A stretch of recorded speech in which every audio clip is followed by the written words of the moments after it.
understand that. I'm confused with what's happening. Oh, hey, Dawn's available now. Oh, I need to get her too. Right. Oh, I need Venti as well.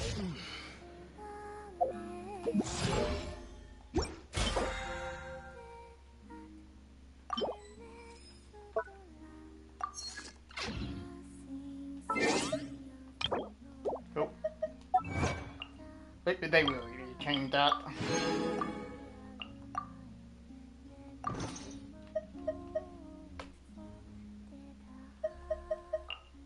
Oh.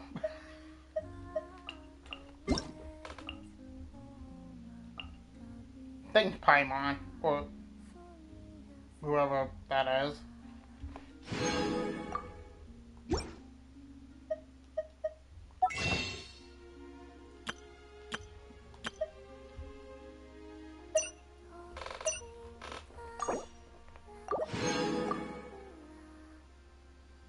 Yeah, I just need one more.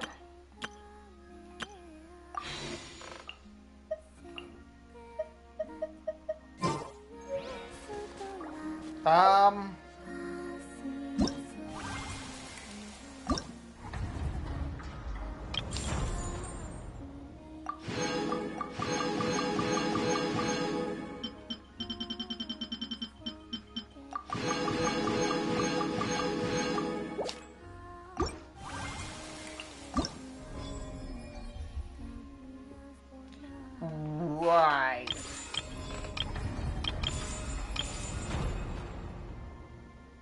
Oh, the little Mr. Wonderland stuff.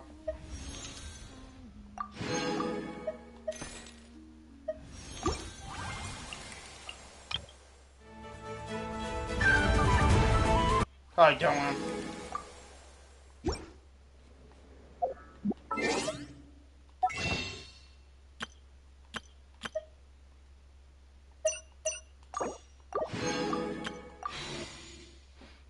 It's time for the moment you all been waiting for.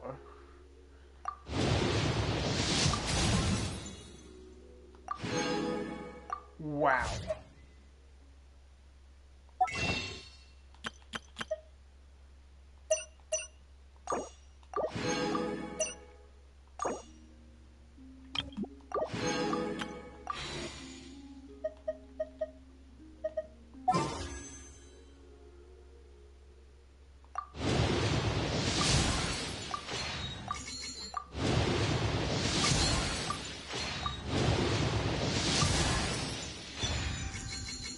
God damn it, you had me in the first half.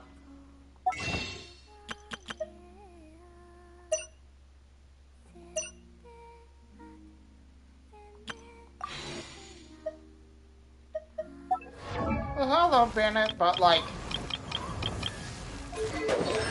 give me some one that I actually want.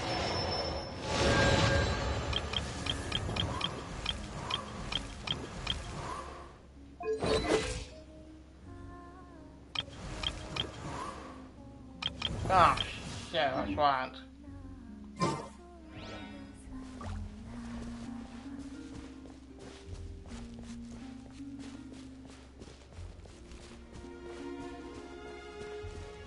What's up, go at?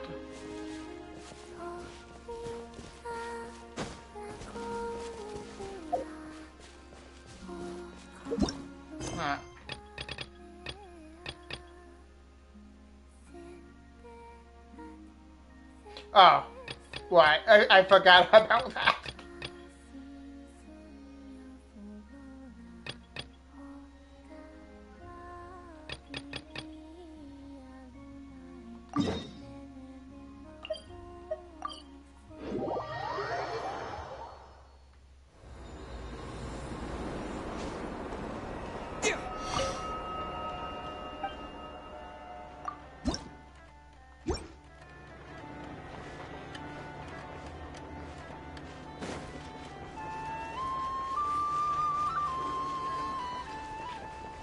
I haven't been here in a while, to be honest.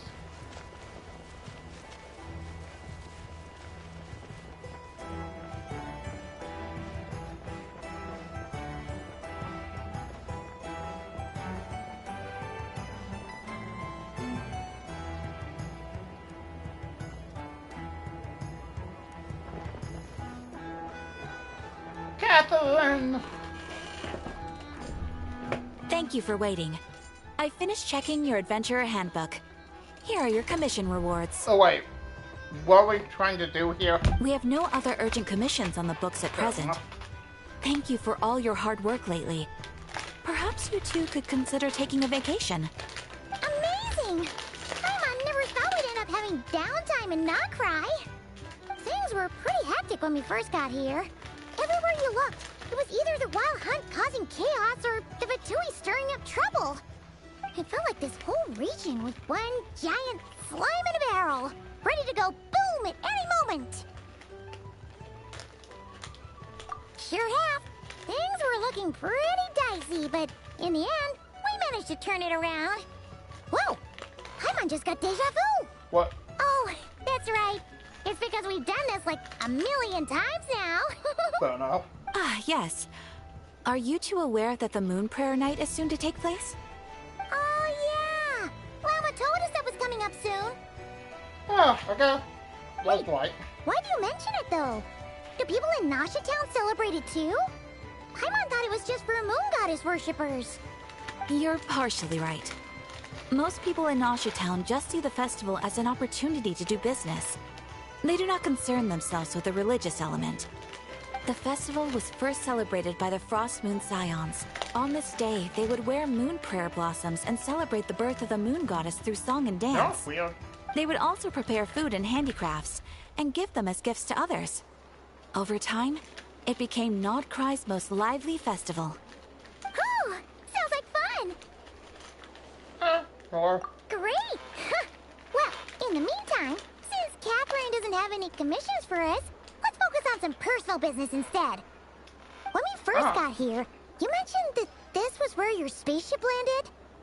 We didn't get to follow up on it at the time, because we got wrapped up in that whole rare situation, but now we can finally start investigating it properly.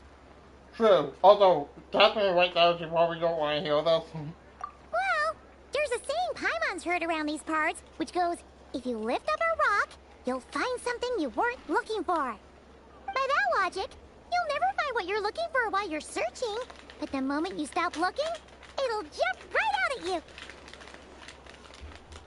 Well.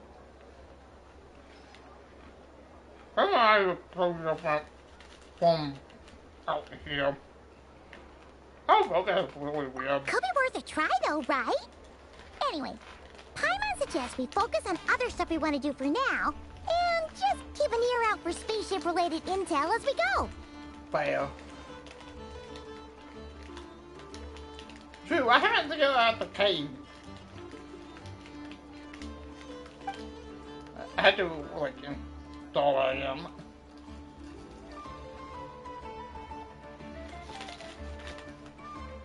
Yeah.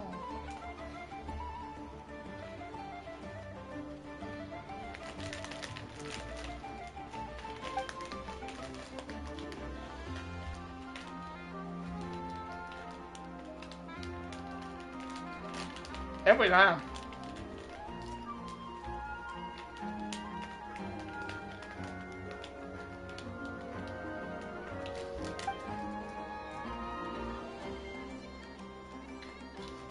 Oh yeah.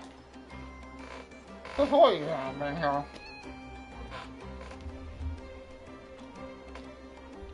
Which is weird because What's wrong? he's here. You look super serious all of a sudden. I was thinking about Columbina and the doctor. Huh?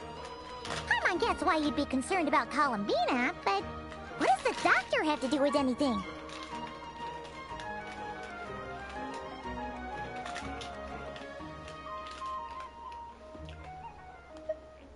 Oh, that's true. And now that you mention it, we're definitely overdue for a showdown with the Vatui. It is weird that he hasn't shown himself this whole time. What could he be up to? Anyway, current an action is a good thing. True. Paimon would much rather deal with Marionette anyway.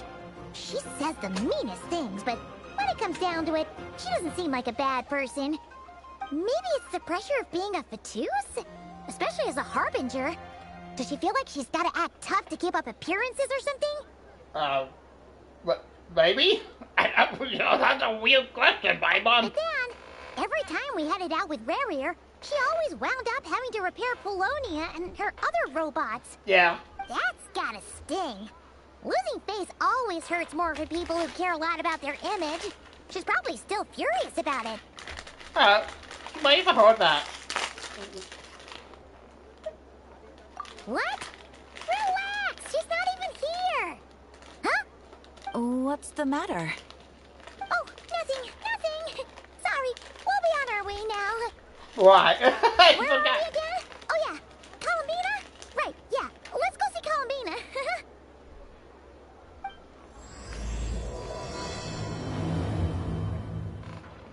He'll be well.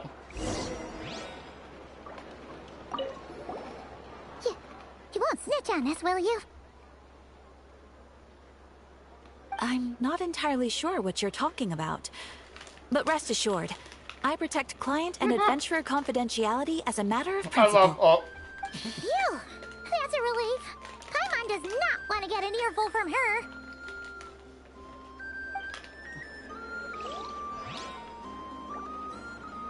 That after this night. You won't... I'm not. Phew.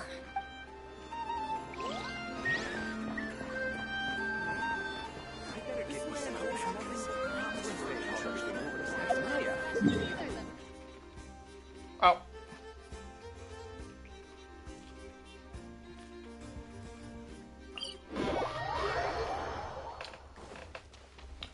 I'm so glad I had this. Wait.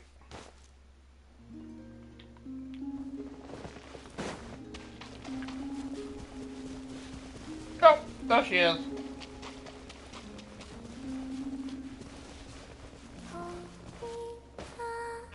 She is standing there menacingly. Hey, she's sitting up. That's a good Is me sign. sitting here a rare sight? No, we just thought you'd be resting. Oh, Perhaps I would have been, were it not for the sudden arrival of some unexpected guests. oh, wow. Not that I consider it a disturbance. After all, you are the only ones who are free to enter. Would it not be a little unfriendly of me to lie down while we speak? I didn't realize you put so much thought into little things like that.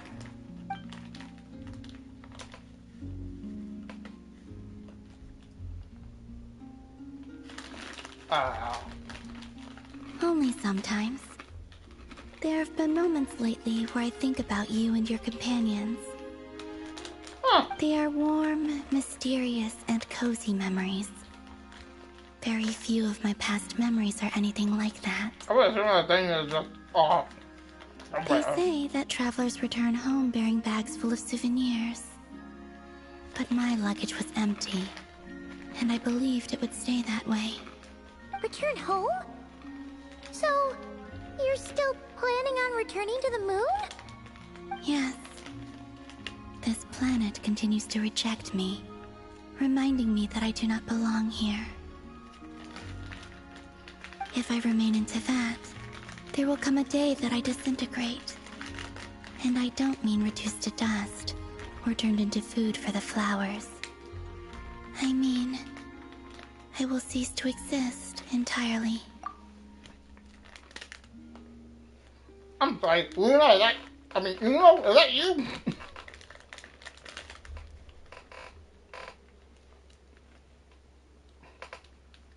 Alright then. Well, we're sure gonna miss you. But it sounds like we'll have to say goodbye. How do you intend to return?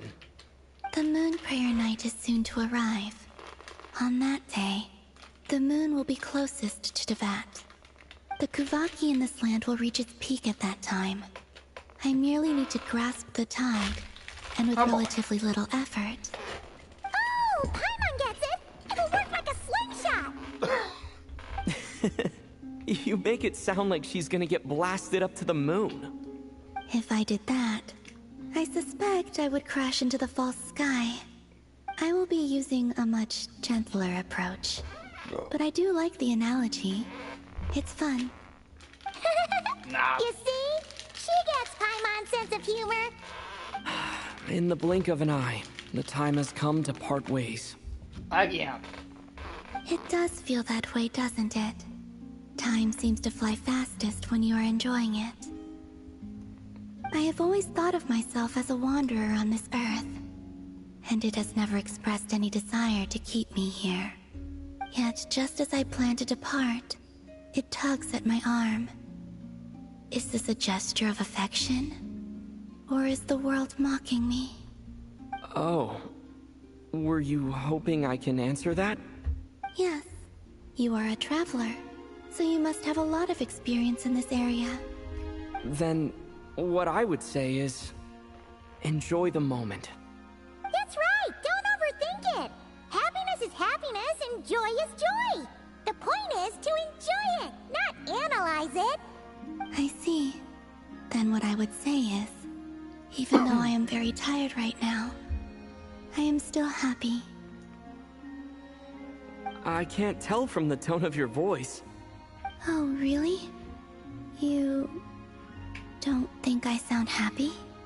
I'm just kidding.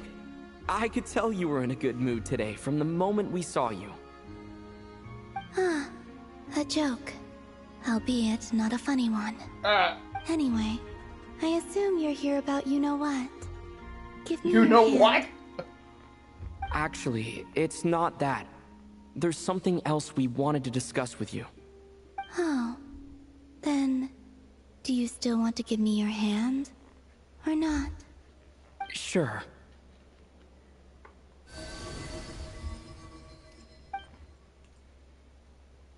Thank you. So, I've heard that in the Moon Prayer Nights of the past, people here would hold celebrations in the Moon Goddess's honor. Since you helped so much in our fight against the Rehir of Solnari, I think you deserve a farewell party before you return home. Oh, nice. I haven't asked everyone else for their opinions on this yet, but I'd like to invite you to join the upcoming Moon Prayer Night. I've never joined a moon prayer night before. I'm not sure what I would even do. Oh, don't worry about that! We take care of everything! All you need to do is show up. Of course, there's no Well, need to don't force it if pay you're not good feeling strong money. enough. It's just, this kind of felt like a golden opportunity. But they call me Kutar, and the Fatui have an arrest warrant out for me. I shouldn't appear in public right now.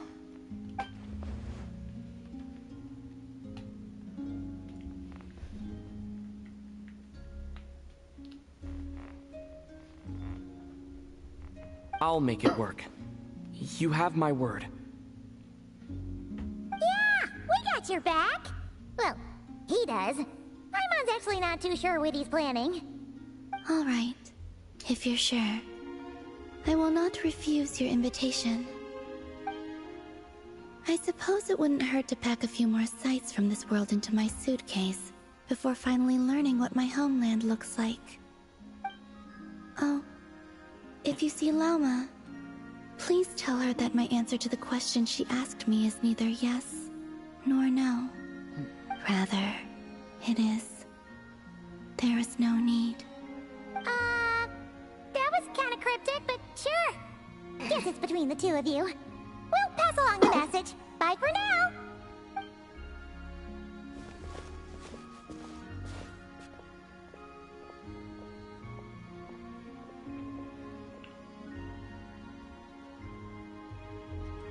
What do I feel like we're gonna pull a, like, rover and try to And save her? also, I do not know. From disappearing? Since she's agreed to join the festival, let's go see who else wants to take part. Lauma's gotta be the person most familiar with the Moon Prayer Night. We should start with her. Also, what exactly is your plan to keep her safe? I don't know. Not sure yet. I'll figure something out. What? Are you serious? And Paimon even gave you her vote of confidence back there. When did you become so sneaky? Oh, ain't been sneaky, Paimon. It's in my blood. My cold blood. Sorry. You can tell me anything.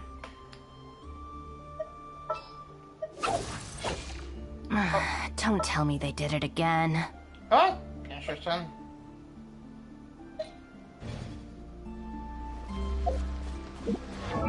Oh.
Oh, the volcano.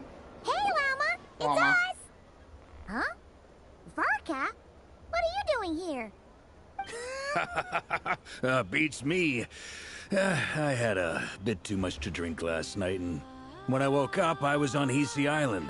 Bruh. Mr. Varka is helping to oversee Nasha Town's preparations for Moon Prayer Night. He is here to go over some details regarding the decorations and custom cloth designs. Right, yeah, that too. What do you mean, that too? Yes, celebrating this festival is a long-held tradition here in Nodcry. On this day, the crescent moon at the top branches of the verdant crest turns into a full moon, and the moon prayer blossoms bloom with a special radiance. Our people take these to be blessed omens. It's an especially welcome event coming off the back of all that nasty business with Rare. Everyone got put through the ringer recently, and now they're looking to turn their fortunes around. The big shots in town all agree that a big, lively celebration is just what we need to rebuild people's faith in this place. No wonder Catherine said that people weren't so bothered about the religious element. That's right. It's become more of a local custom by this point. The celebrations have little to do with whether the religious stories behind this event are true or not. Even the Frost Moon Scions are eagerly awaiting the coming of Moon Prayer Night, despite now knowing that their past beliefs were founded on a falsehood. That's fair. It's a bit like the Lantern Ride in Liyue. It's a chance for people to enjoy themselves, not debate the existence of the Adepti. I mean, in that case, I definitely do resist. Oh, one other thing. We just went to see Columbina. We went ahead and invited her to take part in the festival this time. Hope it's okay. Wait, so... you mean she agreed to it? Yeah. Huh. That's quite a surprise. Then, I suppose that she intends to return to the moon on that day. Oh, yeah. It's kind of a complicated process, but basically, it's like a slingshot.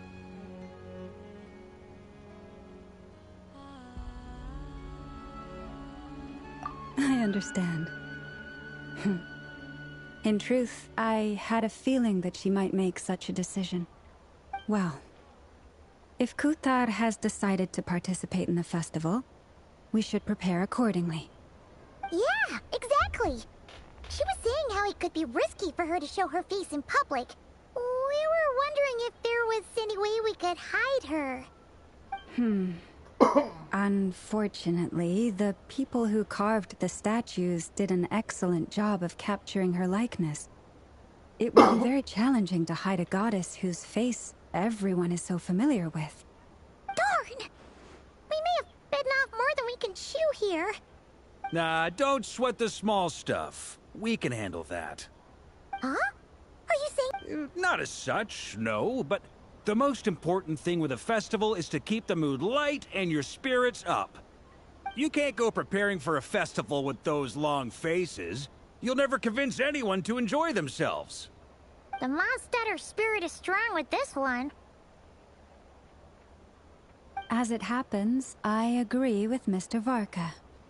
Let's start by making our appreciation for Kutar the beating heart of the festive atmosphere. And who knows? Once we get the ball rolling, perhaps everything will just fall into place. Hey! Did you catch that? Llama said the thing! Or close enough at least. I'm looking forward to the Moon Prayer Night already. We have a festival in Mondstadt called Windbloom, and you can always tell which couples are celebrating it for their first time by the smiles on their faces. Big, beaming smiles like their whole face is glowing. And I have a feeling we'll get to see that same smile on the Moon Goddess's face at this festival. Not quite the same, surely. Anyway, I'll take care of business in the city, but I'll have to leave the decor up to you and the Frost Moon Scions.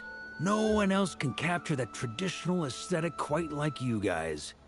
But lastly, there's the final key element that brings the festival to life. Companionship. Before you leave, let me show you something that we've been preparing. Mr. Varka had asked to see it already, so you may as well tag along. Also, I have some further questions about Kutar's decision.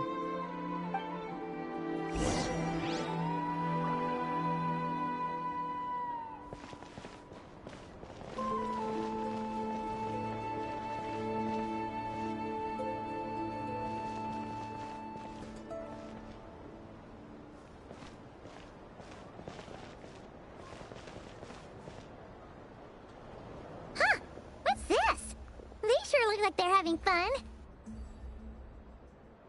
I believe so. Kuhenki seem very skilled at playing drums like these, although I'm not sure where they learned it from. Maybe it's an innate talent? In their eyes, they're probably just playing with toys. Wanatar!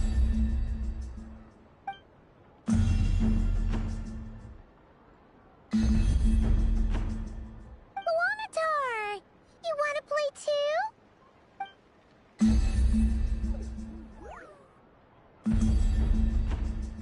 Guess not. Yeah. She looks more confused than anything. Maybe we can teach her next time if we get the chance.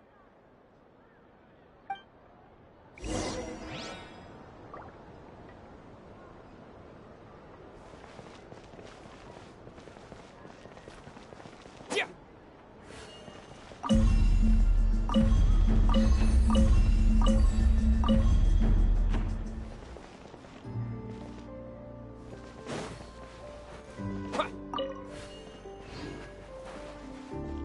What are these floaty things? Moon veils. We hang them from buildings in the city during the festival. When you look at the sky through them, it creates a lovely misty effect.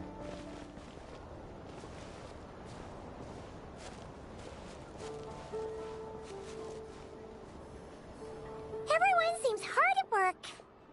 They're preparing items for Moon Prayer Night.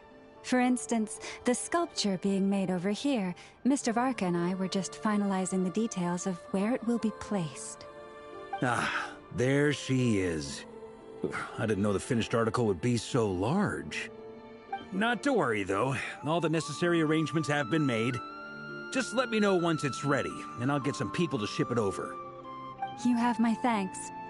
And over here, we are preparing a very traditional confection. Oh, look at all these colors! It looks great! Can Paimon try one? Of course. I have a feeling you'll like it a lot. You bet! Sweets and treats are Paimon's favorite! If you included those in the Feast of the Moon, I bet Paimon would have joined the Frost Moon Scions by now. There will also be verdant crests like this present in Nasha Town during the festival. The timing of Moon Prayer Night is not completely set in advance. We make a rough estimate, then observe the changes in the verdant crests and moon prayer blossoms to guide us. As such, the wait itself is a fun feature of this particular festival.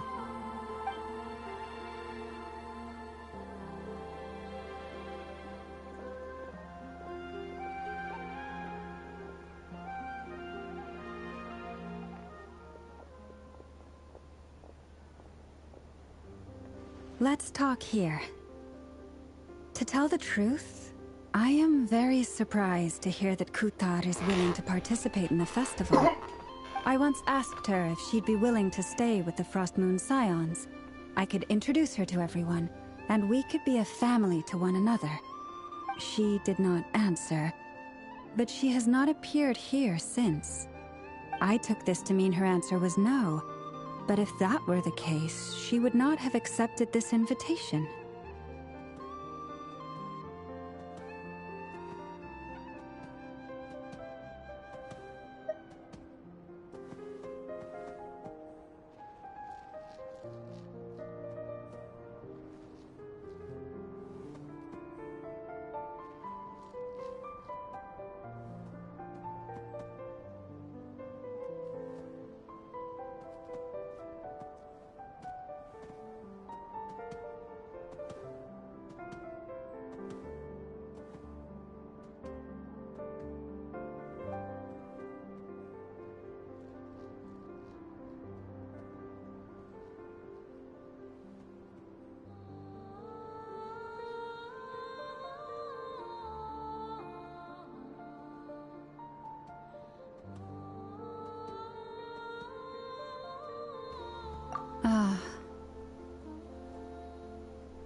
I see.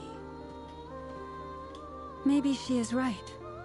Maybe the Frost Moon Scions of today no longer need a moon goddess.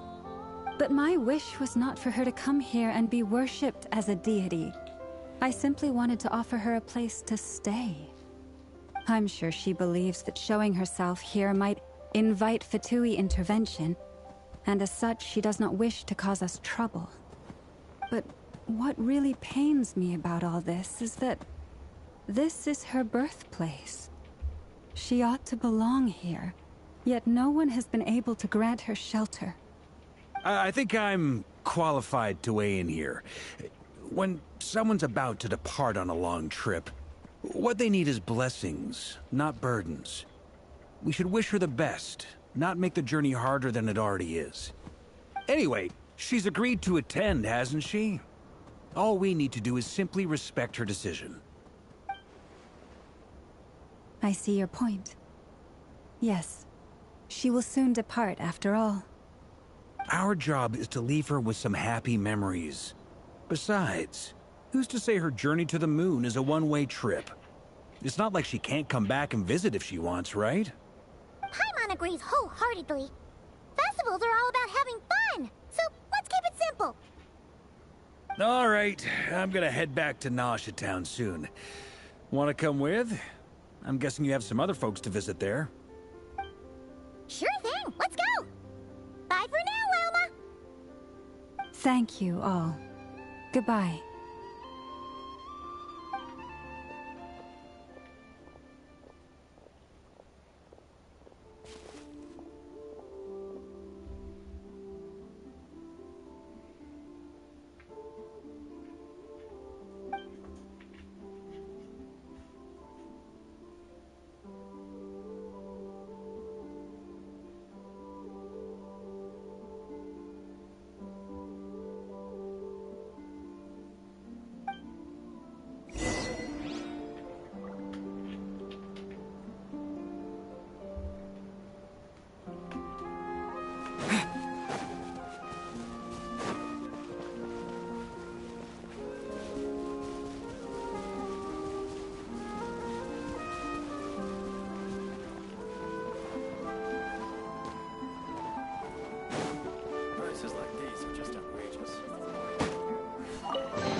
Is this an answer from this world?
Huh?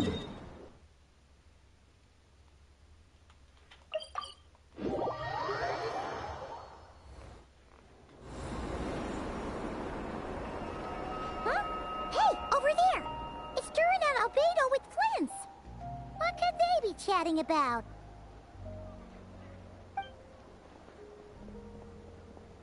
Your guess is as good as mine.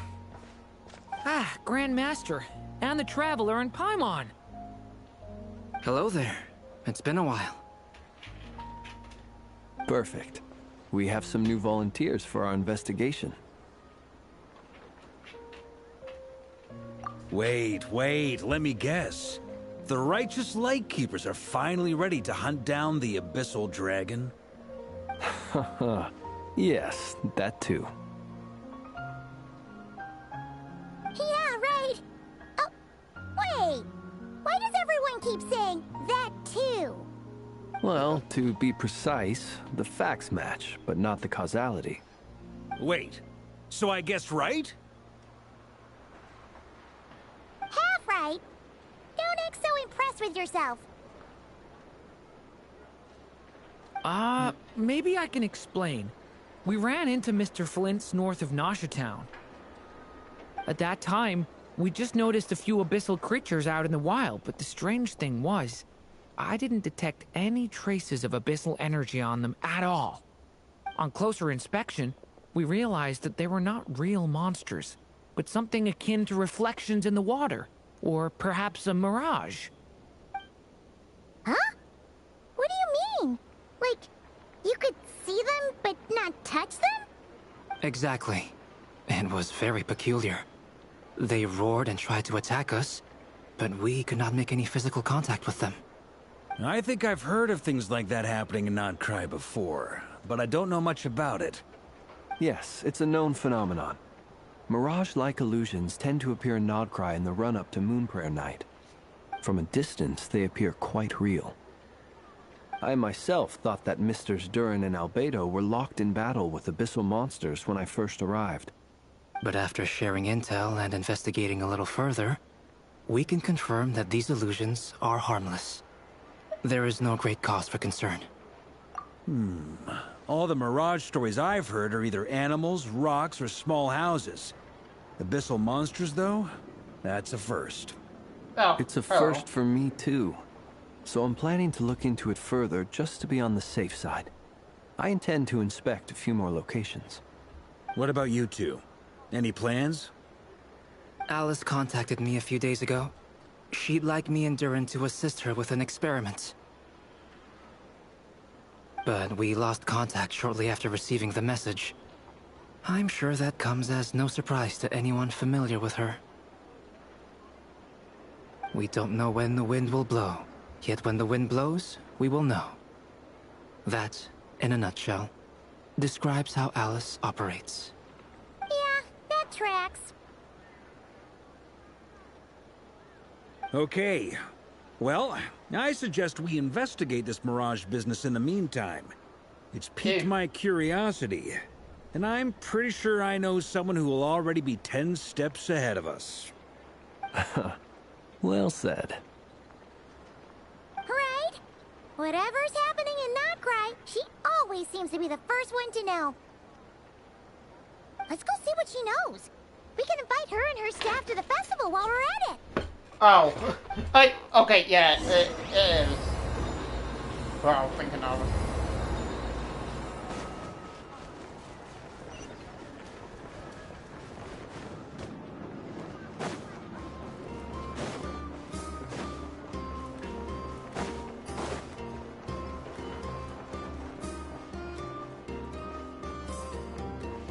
Wait, can we talk to her now? Or that do a no? Add go? Astra. Okay, yeah, we can.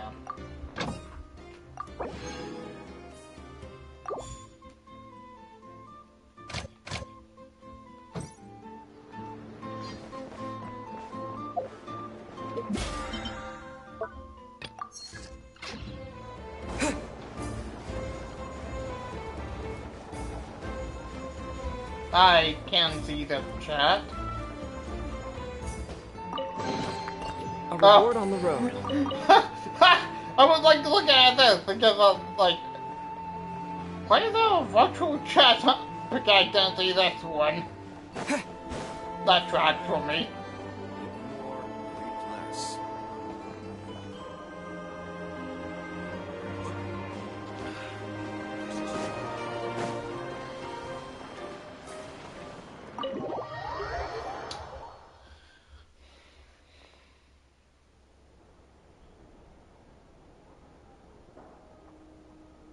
You're right, I have noticed.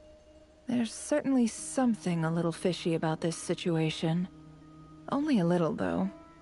Records indicate that this phenomenon can occur in the days before and following Moon Prayer Night. That said, it has always been a rare sight in the past. The odds of encountering these phantoms are similar to looking up in the night sky, happening to see a shooting star, and managing to make a wish before it disappears. But this time, either everyone's getting lucky, or they're appearing far more frequently than usual. Yehoda's out gathering intel as we speak. In the meantime, let me check off some points of interest. First, the Abyss. The ones we saw seem to be abyssal monsters. Indeed. But we have identified one location where many more of them have made an appearance. And not just monsters, but human phantoms too. Given the scale and nature of the phantoms, it's almost as if someone's last memories are coming to life. Or perhaps the memories of multiple people. Oh. You mean the phantom monsters are hunting down the phantom humans? Exactly. The phantoms can interact with each other, but we have no means of intervening. In addition, some of the human phantoms would seem to be from the very distant past. This is clear both from the clothing they wear and the stories they tell. They claim to be from Hyperborea, a name which I've heard from Lauma before. If this is true, it means they must be from 6,000 years ago. Did Paimon hear that right? 6,000 years? It sounds like this merits further exploration. That'd be a big help. I'll leave it with you, Albedo. My knowledge of ancient history is non-existent. I used to doze off every time the pre-Knights Favonius era came up in class. It's quite a miracle that you were able to understand these phantoms' speech, given how long ago they lived. I suppose you're right. But I'll leave the archaeologists to ruminate over that conundrum. As an intelligence broker, my sole interest is in the value of the information I gather. Which, in this case, hopefully means earning myself some good favor with our dear Lady Moonchanter. So calculating. Whew, this intel broker logic always catches Paimon by surprise. Sounds to me like we could split the work up. I think the abyssal phenomenon is best left to Albedo, Flint's, and me. Agreed. It coincides with my duty as a lightkeeper. For my part, I'd like to understand the Abyss better. Even a little knowledge would go a long way.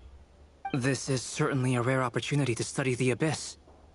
But even rarer, perhaps, is the chance to make contact with the Ancients. The Curatorium will take the lead on investigating the Hyperboreans. We put in the work to learn what we know so far.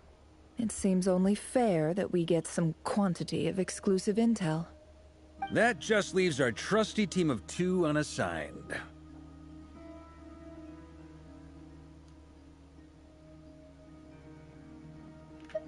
Since you became an honorary knight, of course. This was part of my grand plan all along. Oh yeah! By the way, we managed to convince Columbina to come to the Moon Prayer Night celebrations. Would you and Yehoda like to join too? She agreed to that? Huh. Quite an achievement. Never underestimate the traveler, I guess. I'd be happy to join. No point shutting myself inside when the streets are all decked out. I doubt any clients will be visiting during the festival in any case. And Yehoda loves a party. so I'm sure she'll jump at the opportunity. No. No. No. No. No. No. No. No. No. What? Way to contradict me in front of... Wait. No, that's not what I have bad news, boss. So many people. All right, everyone inside. Quick. You're inside.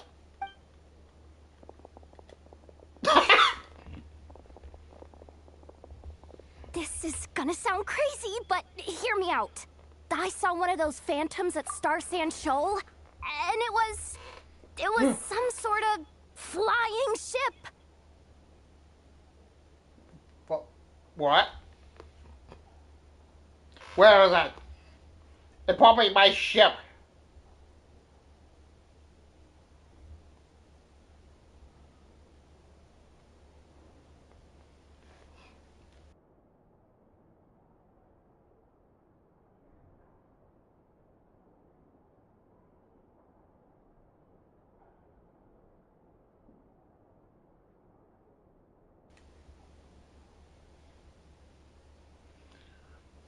Like a spaceship? The spaceship at Dawson Shoal. That's gotta be the one you came to Tibet in. You said you saw the same thing through the moon marrow, right? Let go! It's probably my ship. Huh? You already know about it? Yeah, my ship. I thought I was gonna blow people's minds. Turns out I'm the last to find out. Wait. Back up. You came here in a spaceship? Now my mind is blown! What's it like on the inside? Was it like flying through space? I want to know everything!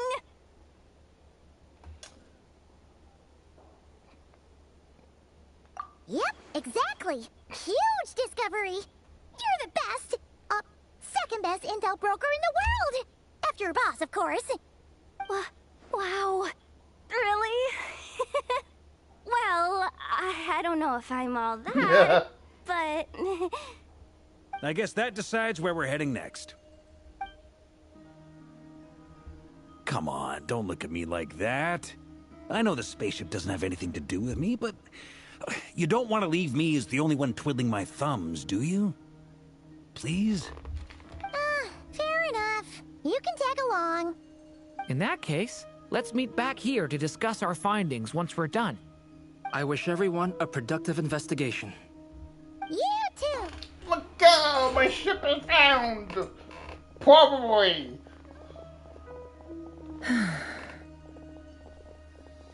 What's up, boss? Aren't we gonna head out? Tell me, Yehuda, when did the curatorium start giving out intel for free? Oh.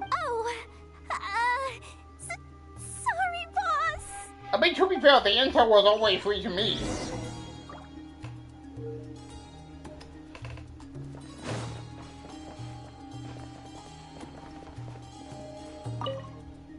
We can't unshare information any more than water spilled on sand can be put back in the bucket.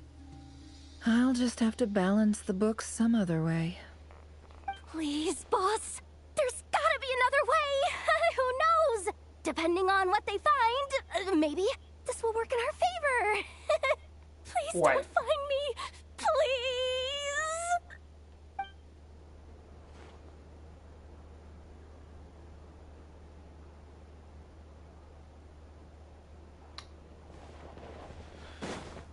Okay. Unexpected discovery.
Oh,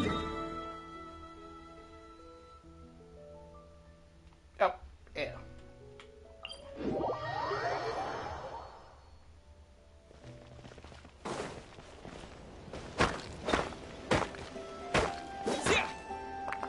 Oh, violent jumps.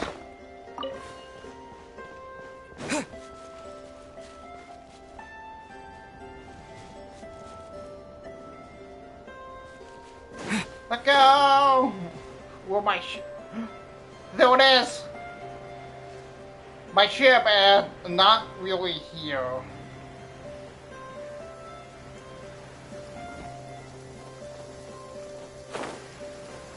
Oh, whoa. That's a lot of phantoms. So past and present. Well, what do you know? Yehuda was right on the money. This phantom really is your spaceship. It's weird. It's so weird. Why would it show up here? Is it some kind of projection?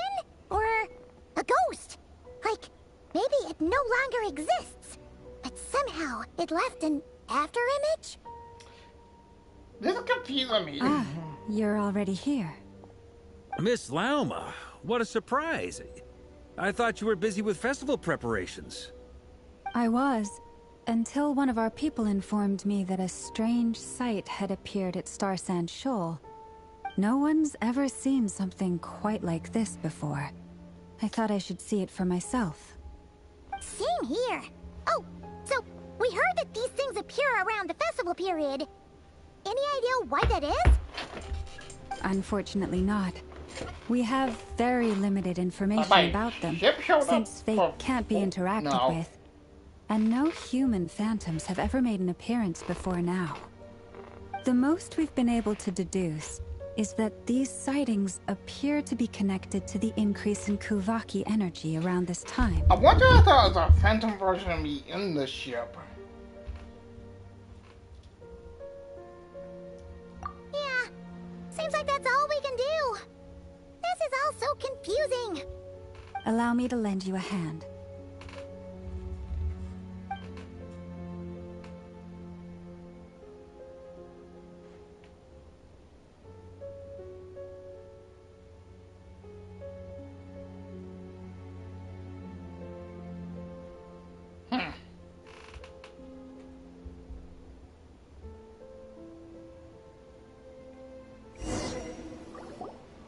Everyone, our friend here should be able to provide us with some information. Is that a phantom Rhyme-horn deer? Ooh. I've heard about how the Frost Moon Scions live in harmony with the animals, and can even communicate with them. That's coming in handy now, for sure. Okay. Yes, I understand. Then how about this? But the phantoms are so pretty. I'm gonna be honest. Oh, it's leaving. It appears to share our curiosity about this giant spaceship, so I asked it if it wouldn't mind investigating along with some friends. In return, I told it about some nearby spots where the wild fruit grows abundantly. We may live in a different era from these phantoms, but I trust that the terrain, climate, and ecology here are more resistant to the effects of time than some things are. Let's give them a moment and hope for the best. It's weird because, All back together? Must have been a lot of fruit. Indeed. Now let me ask them some questions.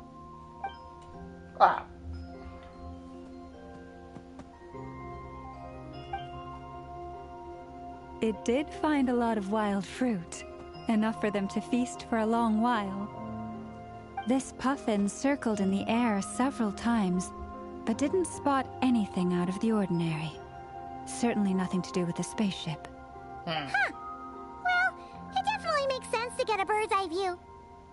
Indeed. Other than that, I was also thinking that the world these phantoms see is also different from ours. Oh, I get what you mean.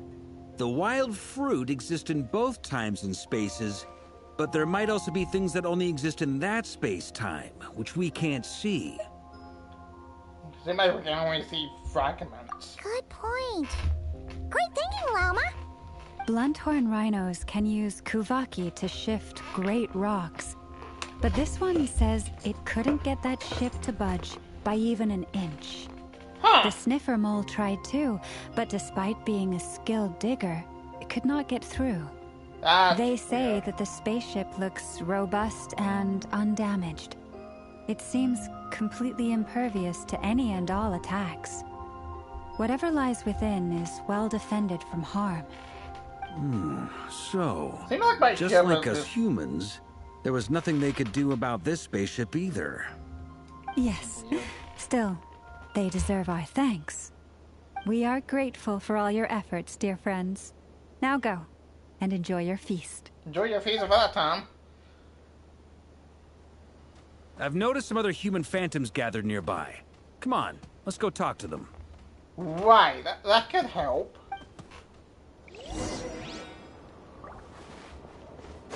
I do want to look. Oh. I can go through it. Oh, it's weird. Wait a minute.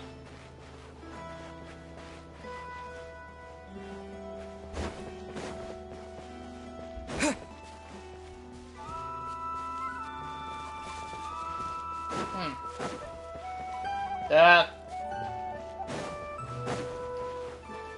Then where do I... Galio, Katu...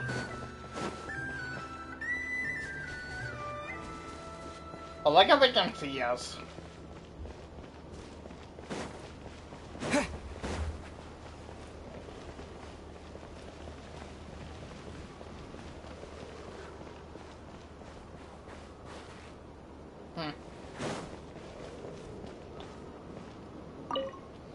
Hello, you two. What is this thing? I've never seen it move, and there's no way to get inside. Goodness knows. My grandpa says it's been sitting here at least since his grandpa was still alive. Huh. What about his grandpa? Did he say anything to your grandpa's grandpa about it? What? Huh? I don't know. In all likelihood, it was here back then too. Hard to imagine something this huge could move. Guess that means that as far as they're concerned, this ship's been around a long time. Yeah. I don't care about saying anything to us. Come on, brothers. If we can get even a small chunk off of this thing, it's gotta be worth a fortune. Don't do that. Today is the day we strike it rich. Huh? You mean Paimon?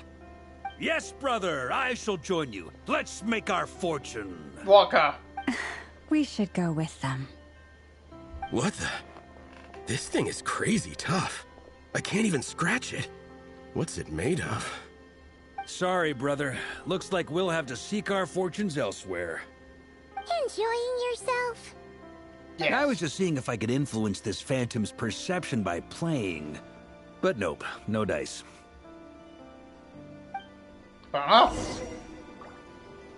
I'm sure we're all starting to build up an idea of what's going on here now that we've spoken to some of the people. These phantoms are reenacting real historical events in Nodcry. It's almost like we're in some kind of interactive stage play. We can talk to the actors, but the plot is fixed, and we can't influence it. It makes sense. History is set in stone. The objective facts of the past cannot be changed. Paimon totally thought you were just goofing around earlier. But actually, you were doing some serious investigating. Of course I was. Anyway, at this point, I think we're forced to conclude that although the Phantom spaceship is right there in front of us, we aren't going to learn much about it from these people. Oh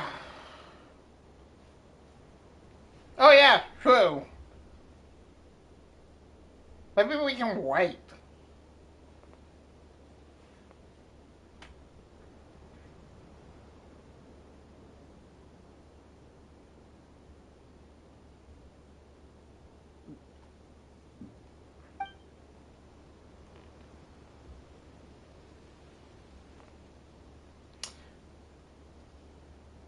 also true. Because Phantom Earth is probably stuck in there.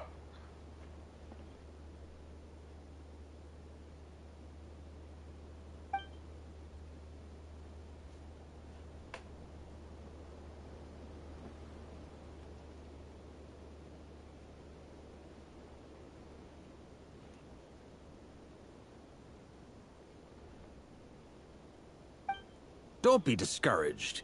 If nothing else, this is proof of the ship's existence. No, and think I about don't it. So many people tried to hack their way inside, but no one could get the door open. It's made of very tough material. To me, that says that we'll either find the ship itself or the story behind it. It's just a matter of time. Yeah.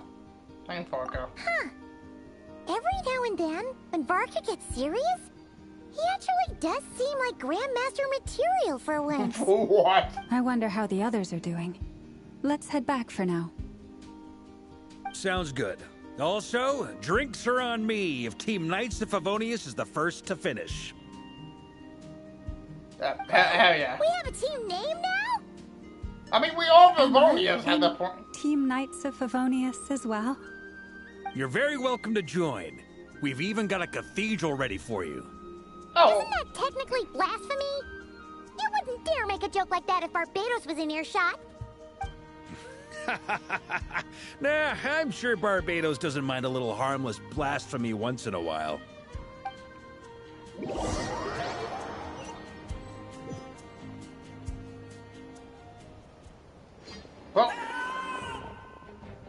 Well, that... Oh, no! Get away!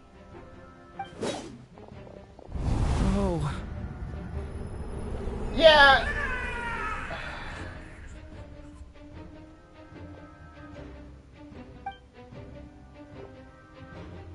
I know it's hard to stomach, Mr. Duran. But as I'm sure you've noticed, there is nothing we can do to intervene in that which unfolds before us.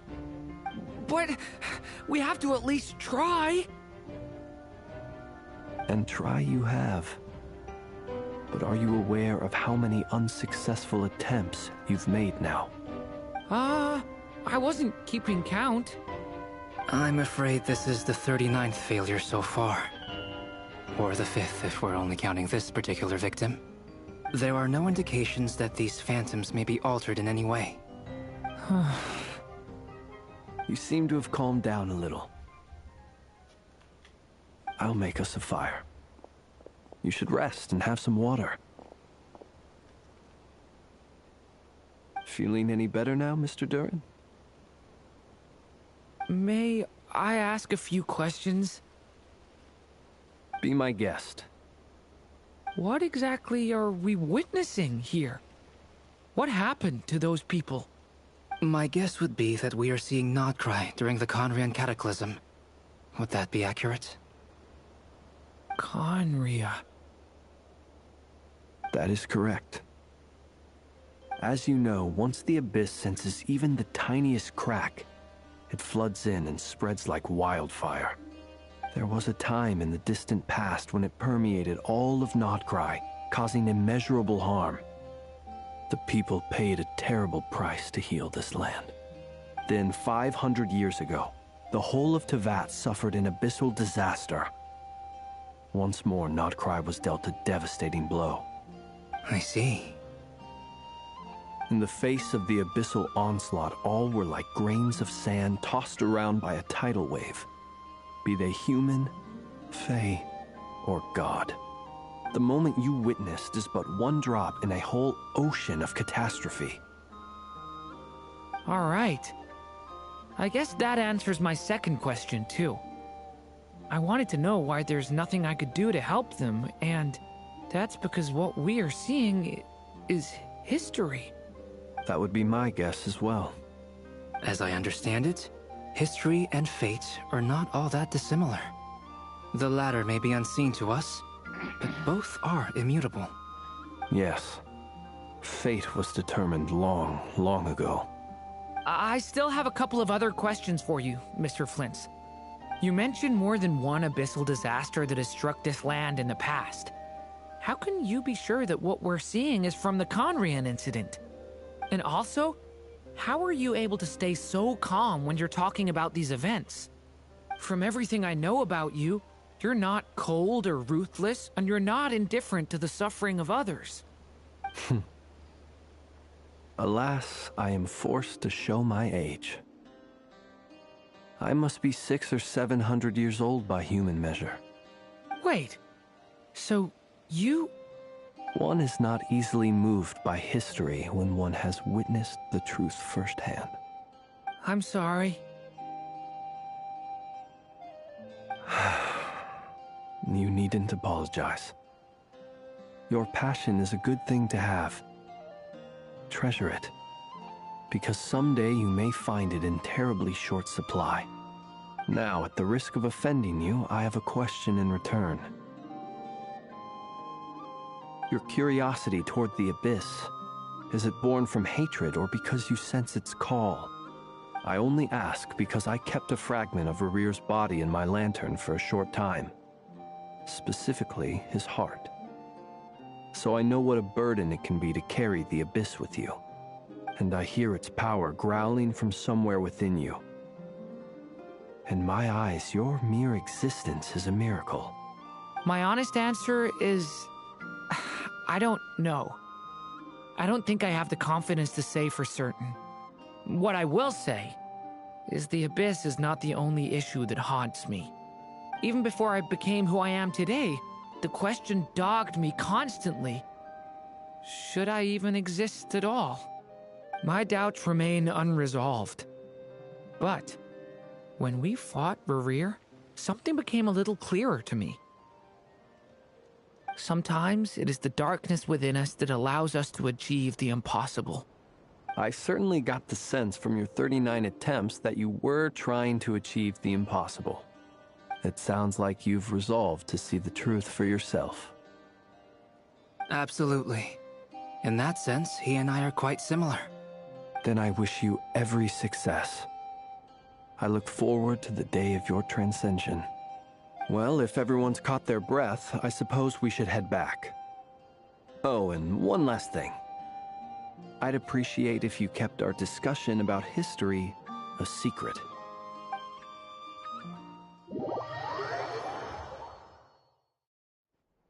Incredibly, our separate investigations led us all to the same conclusion. Hooray for consensus! Yeah, but we barely learned anything, though. I totally thought this would be the mother lode. Talking with the ancients? I mean, come on! But nope. All we got was useless snippets of conversation.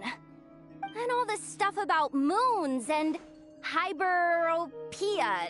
What a load of baloney. Seems like people back then had a few screws loose. I understand your frustration. We found the same issue. Each phantom only showed a very brief moment in time. There isn't much value to be found in these miscellaneous fragments of a civilization's history, no matter how glorious it may have been. If there's a silver lining, it's that these phantoms are harmless to the present reality. They shouldn't get in the way of the festivities. Paimon agrees. And not just because it's the first thing she understood in this whole conversation. You look disappointed, Nefer. Is something the matter? What do you think? We all worked our tails off, but the only one to gain anything from it was you, Lady Moonjanter. Well, please do share the Hyperborean records with me. I will gladly inscribe them in our people's documents. Oh, duh! Yeah! That was it! Hyperborea! Hyperborea. I'm serious. Only an expert in the Frostmoon Scions and their history can turn these records into valuable research material. The alternative is to let them gather dust on the Curatorium's storage shelves until the pages turn yellow. Nefer, you're wise enough to know that cooperating and sharing the profits is the best course of action here. Well, that goes without saying. Sure, let's do that. Huh? But didn't you say we aren't supposed to give out intel for free? Sorry. Shutting up. Shutting up. Now is not a good time to push Nefer's buttons. Anyway, back to Moon Prayer Night. I'm thinking that we should prepare something a little special, aside from the usual decorations and so on. You mean a parting gift? Can't go wrong with food. Although, does food go bad on the moon? Perhaps a lantern would be a better choice. It might be dark up there. It could prove difficult to light a lantern on the moon. Magical stones might serve that purpose better. What about a clockwork mecha model from Fontaine? I've got a whole bunch at home. I use them for fighting practice in my free time. None of these sound like things she would be even remotely interested in. But we don't interact with her enough to know what she likes. Yeah. It would really save us the guesswork if someone could find out what she's into. Wait, what the? Traveler? They're all looking at you. Okay, I got it. Great! Haha, problem solved. Now, I need to stop by Dory's. Gonna need her help sourcing a bunch of stuff for the festival. Then let's leave it there for now. We all have our own business to attend to. Traveler, if you find out what Kutar likes, let us know right away. Alright.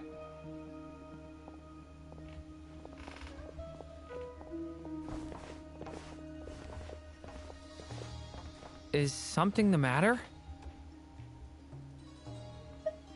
I'm fine. It's just... I'm still feeling a little rattled after witnessing the horrors of the Abyss. But it's okay. This is something I have to work through. I'll be all right. Thanks for your concern. Well, don't put too much pressure on yourself. If you ever feel like something's wrong, physically or mentally, we're here to talk.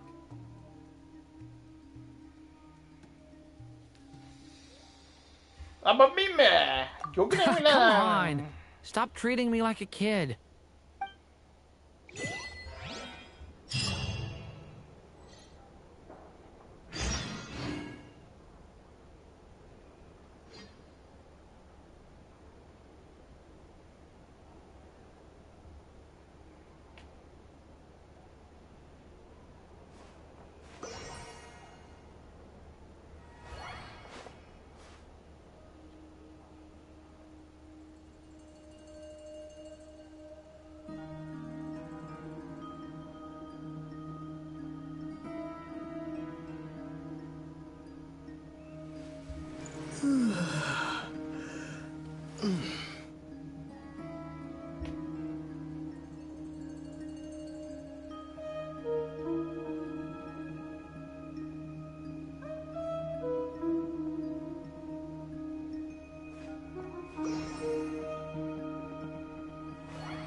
You should get going.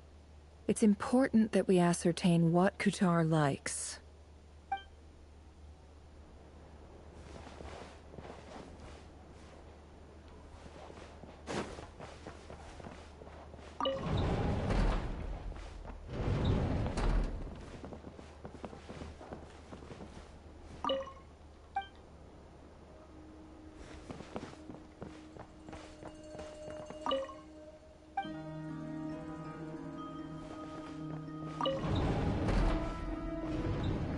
Oh, I was about to say.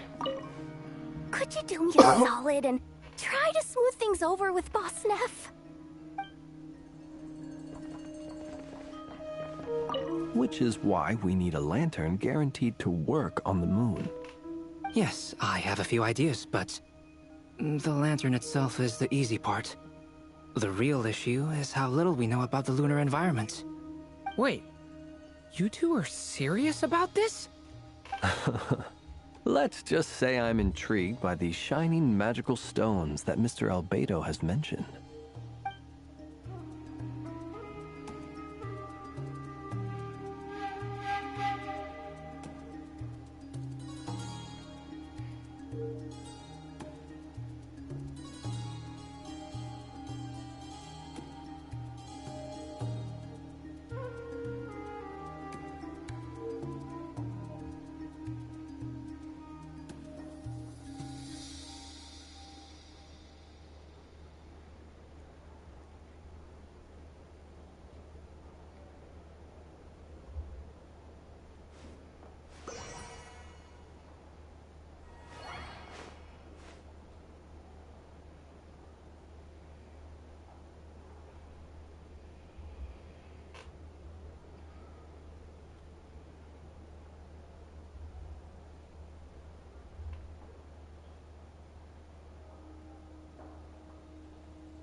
Oh, I was about to say. Miss Lauma, would you accompany me into town?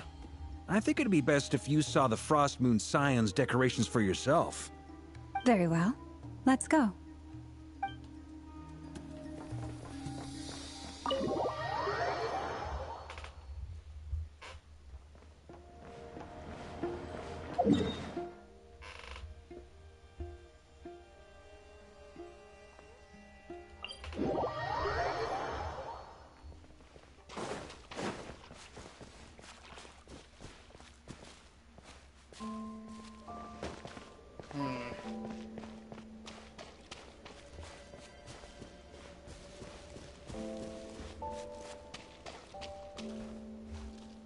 I don't see her. Columbina, we're back! Huh? She's not here. Weren't there a few Kuhenki here last time, too? Where did they all go? What? Walkies? For Kuhenki? You're not pets, you know. Oh, well. Looks like we just came at a bad time. Let's try again tomorrow. There's still a few days until Moon Prayer Night, so we're in no rush. Besides, she needs time to rest anyway.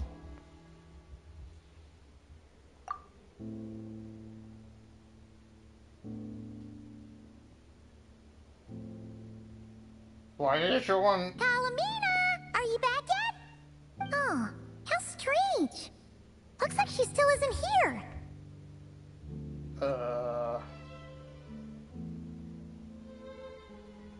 Right? It's not like her to spend so much time outside. Especially since she's worried about attracting unwanted attention.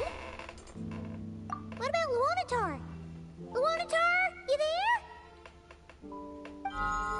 Oh, Luonatar. Hey! Do you know where Columbina went? Sorry, didn't understand. But if you know where she is, could you take us to her? Sounds like an I don't know either to me. Yeah, that's even stranger. What about the flout? What about him? Oh, that's not good news. They change color when Columbina gets weaker, right? And they look super pale right now. Good idea. She might know what's happening. Imagine if, like, Loma just said, "Who?" Loma! Ah, it's you. How is Kutar? Is she okay? No, she hasn't. I came here to check on her after I noticed the flowers had changed color. Based on past precedent, she must be very weak right now. Even getting up to walk would be a struggle. It seems unlikely that she wandered off outside. Not to mention that she doesn't do that at the best of times either. So yeah, this is super weird. No. Very few people are in the know about Kutar's whereabouts. And if anyone suspicious had visited, they'd have left some sort of evidence. Come on, let's go to Nasha Town. If anyone has seen her, someone there will know about it. It's not Cry's information hub after all. Makes sense. Let's go!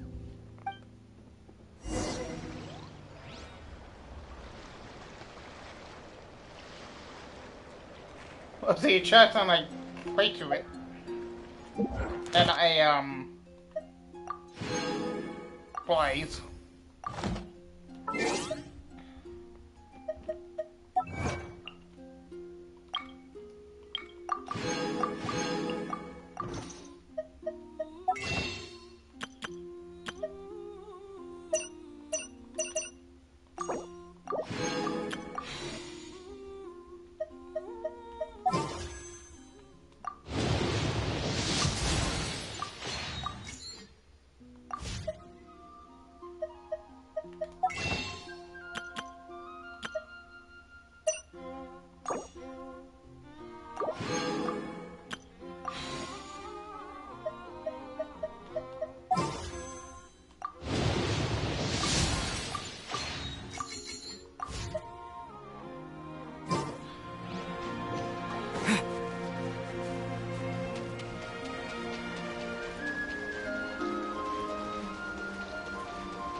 Ready, steady, go!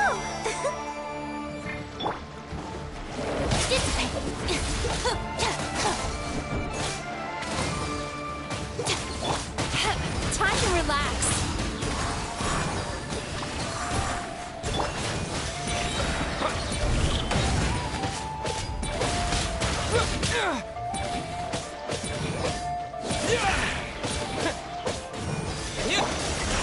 Get with me.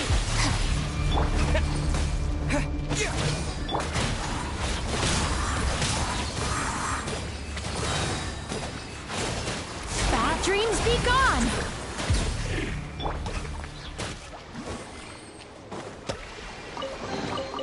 I'll keep this close.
this an answer from this world?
Is this an answer from this world?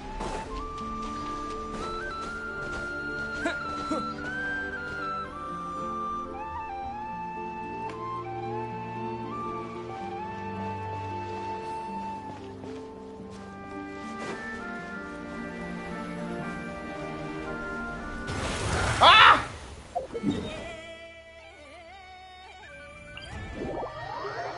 No.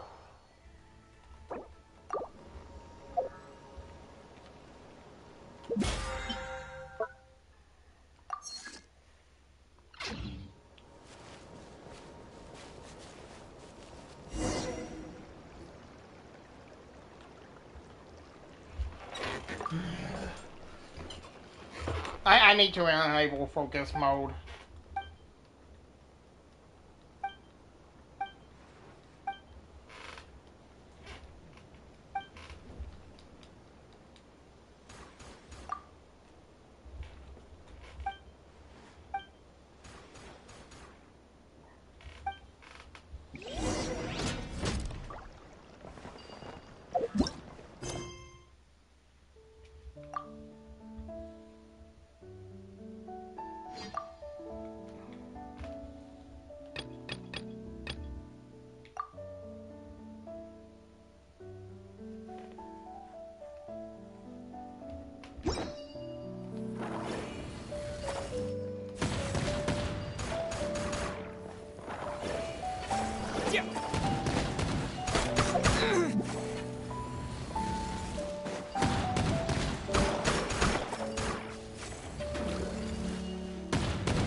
Well.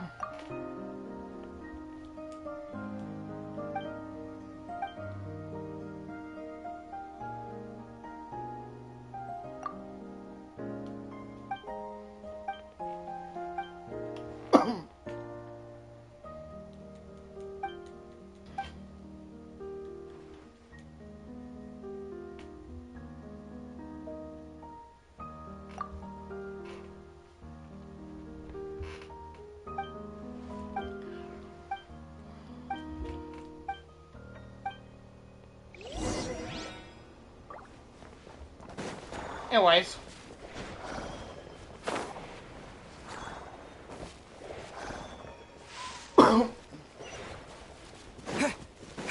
We're going this way.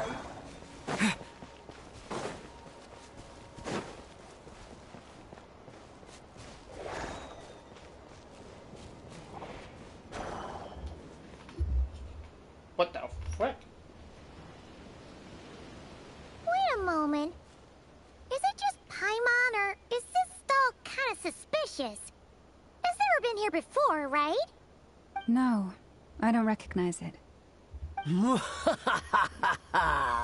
Alas, your free and easy adventure time is over. Now, prepare to face the final boss of Nod Cry. Whoa! Where'd that voice come from? Not sure, but it's definitely hostile. I don't really think it's hostile. No, not that way. The final boss is right here. The sniffer mole? It's definitely not that. That's the final boss? Surely not. Also...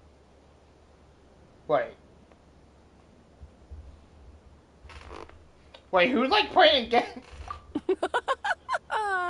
Okay, the jig is up. I'll stop teasing you. Turn around. I'm right behind you. It seems I've managed to leave quite an indelible impression, even though you've never seen my face. Oh, nothing could make a great mage more pleased with herself. Hi, Alice. Whoa, what the frick?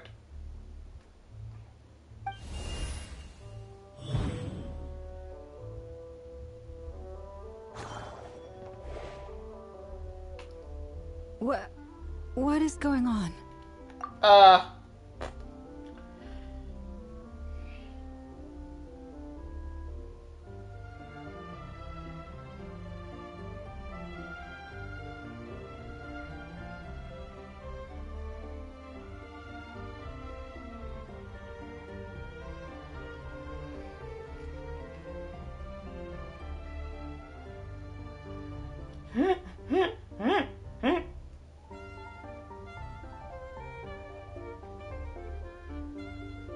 Lava confused.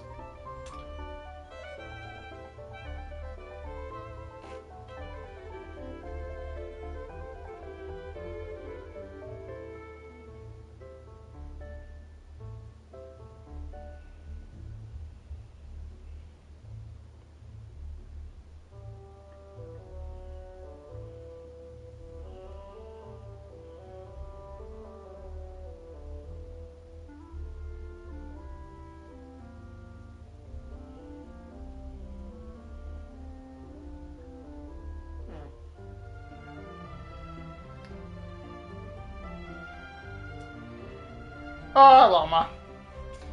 You won.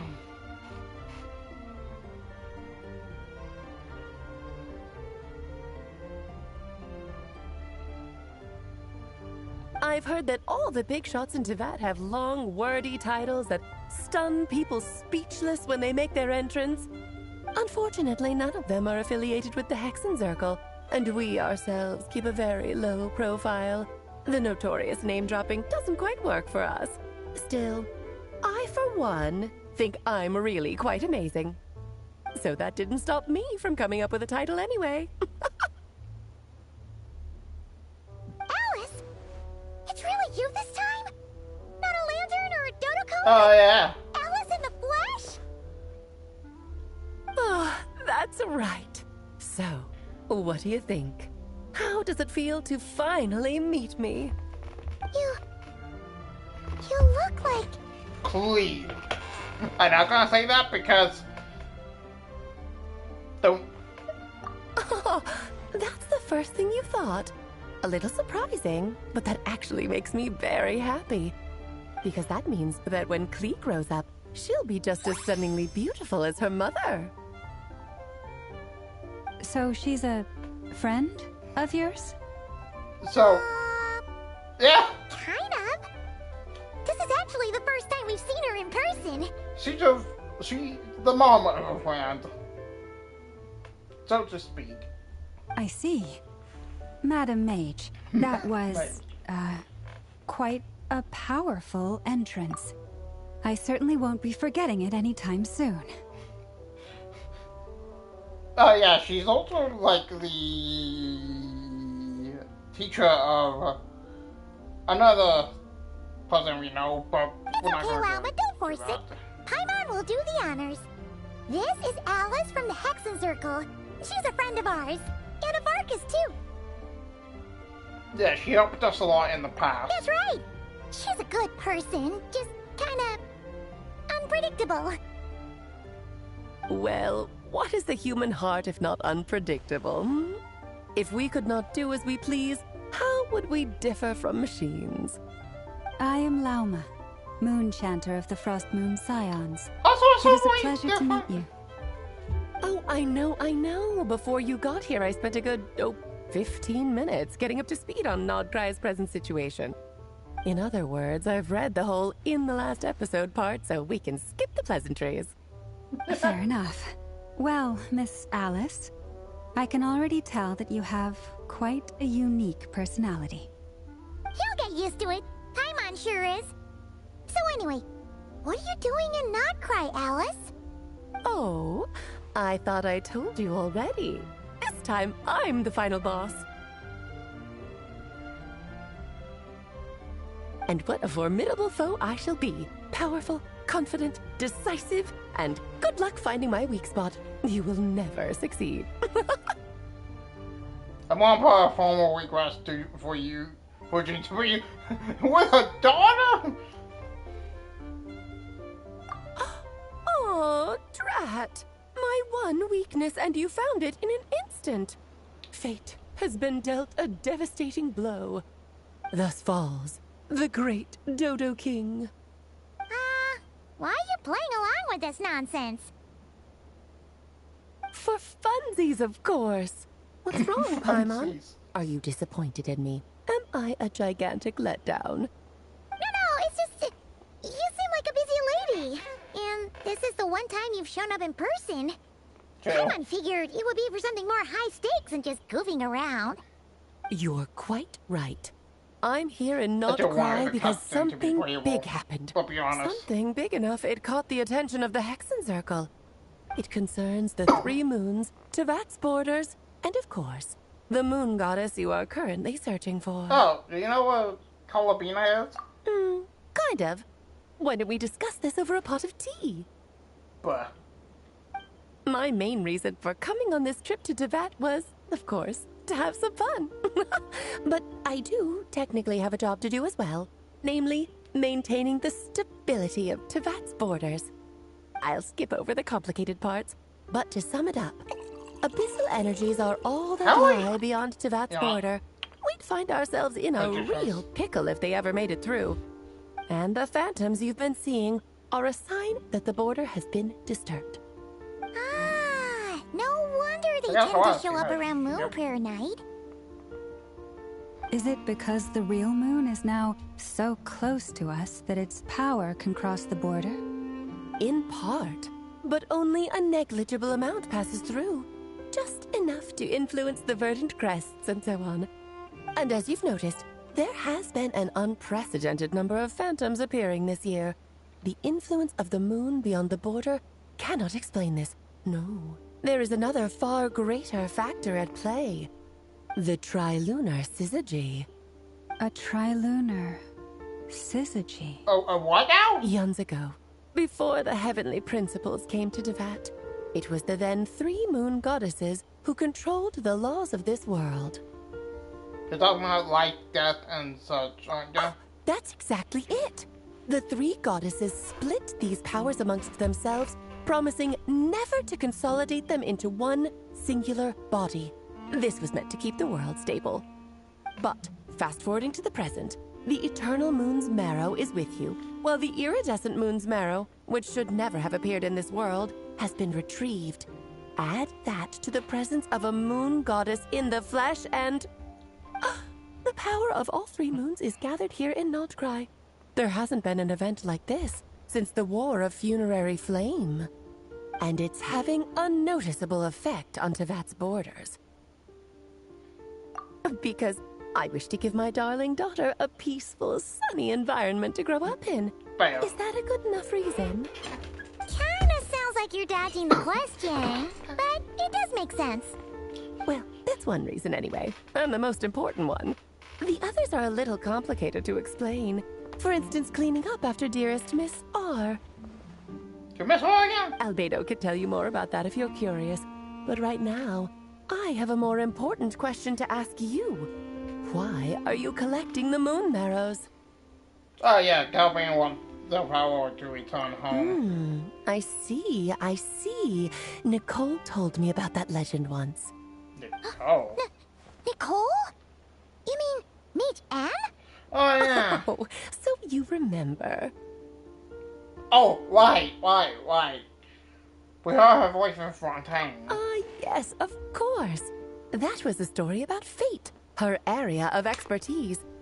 But back to the story of our dear moon goddess. I'm afraid her intended method of returning to the moon is unlikely to work anymore. What does that mean? She may be missing, but she hasn't gone anywhere. She has disappeared. But she promised.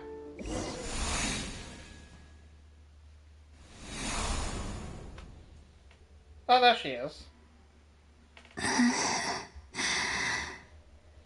My body is so heavy. Wait, no. It's my mind that's heavy. My arms and legs are as light as a feather. What's happening to me? I feel drowsy, like I've been asleep for too long. Is it daytime or nighttime? Is the moon out? I think I'll go for a walk.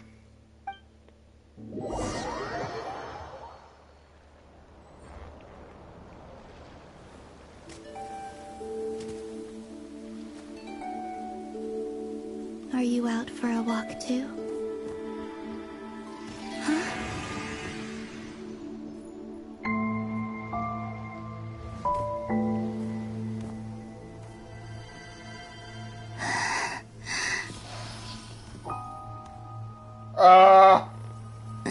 What the frick? The day has come at last.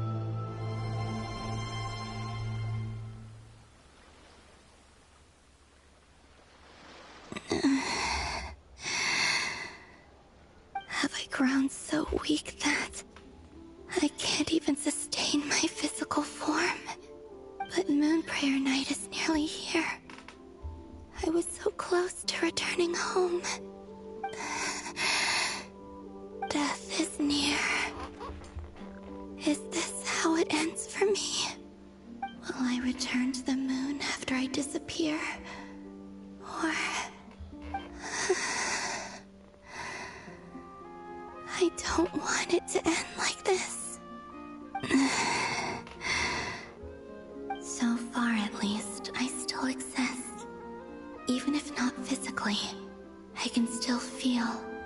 But as my power wanes, I'm sure that too will fade. I suppose I might take one final look at this world. The world where I was born.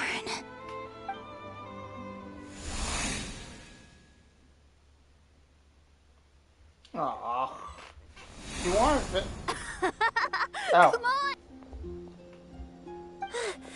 Wait for me! The Frost Moon Enclave. How much it has changed since I was born. These decorations, they're so heavy. It's times like this when you kind of wish men could be...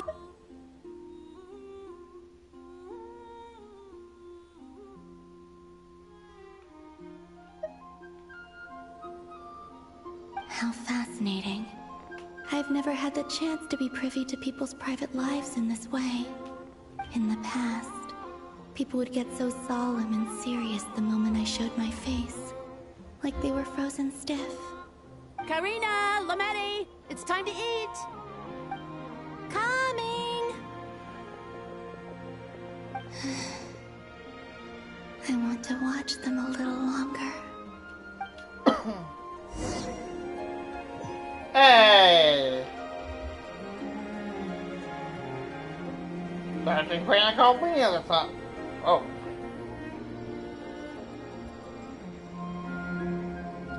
Oh my god.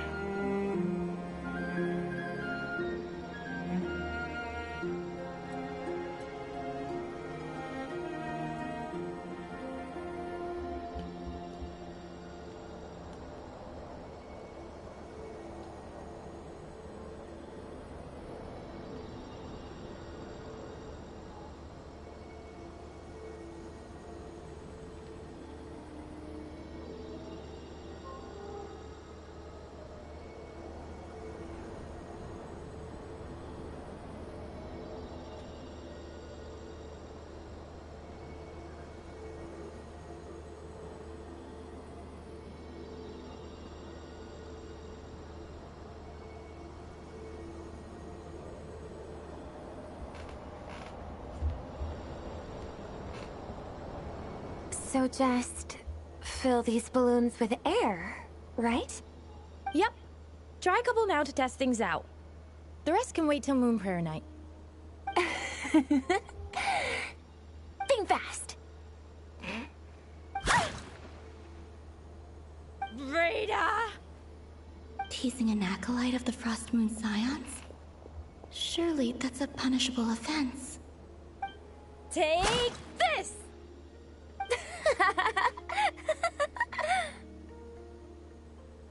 Huh? Alright, enough horsing around. Lady Lauma gave us a task. We should get back to it. The task is just to check that the balloons don't leak, right? Doesn't matter if we fill them with air or water. Yeah. Okay, you got me there. And you got me there. But still, we can't use all the balloons before the festival even starts. We won't use all of them. And as long as Lady Lauma's trusted acolyte doesn't snitch, this can stay as a little secret between friends. A couple more can't do any harm, right? Oh, you menace. Then, think fast! Is pumping a balloon full of water really so much fun?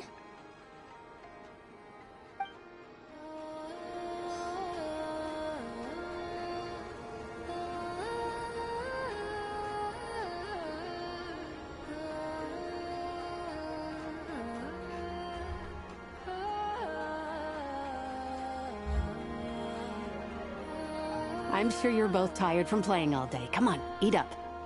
A plain, humble meal. That has always been the way of the Frost Moon Scions. Huh? How come Lamatti got a midsummer berry dessert? Oh, I always get Lockaberry. I don't mind sharing. You can have a bite of mine if I get to have a bite of yours. Hmm? They're sharing food? I've never shared food with anyone before. Even at the Harbinger tea parties, everyone just ate off their own plate. And when I couldn't finish my food offerings from the Frost Moon Scions, they'd leave the leftovers out under the moonlight for the animals to claim. Hey! That was 2 bites! Oh, then you can have another bite of mine. Oh, you too. Oh, don't fret now. Here, have some of Granny's too. So this is what it means to be family.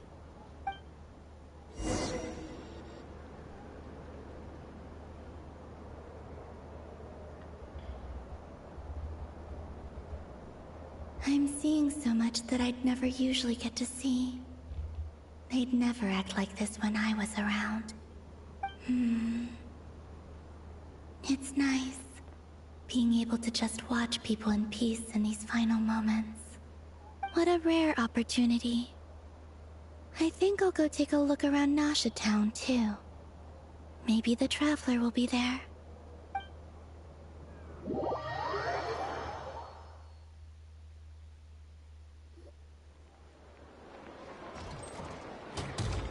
After the War of Funerary Flame, the Moon Goddesses were no longer recognized by Tevat. They lost the whole foundation for their existence. That's why the Moon Goddess's strength is fading. She cannot withstand the world's rejection of her. To be more pedantic about it, the Moon Goddesses did something to offend the heavenly principles, and that's why they were ousted. Something of a recurring theme in Tevat's history. Theoretically, speaking so candidly should put me in their crosshairs too, but they can't tell me what to do. I'll say whatever I want. Anywho, the Moon Marrow energies were but a drop in the bucket for her, and that battle against the Ray Hair of Solnari only weakened her further. Fortunately, it happened close enough to Moon Prayer Night when the Kuvaki concentration here is high. That's the only reason she managed to survive this long. What do you mean, fortunately? You said she disappeared. We're too late. Oh, what a headache. I thought this was all common knowledge. I guess I have some more explaining to do. Okay, buckle up. It's time for another lecture.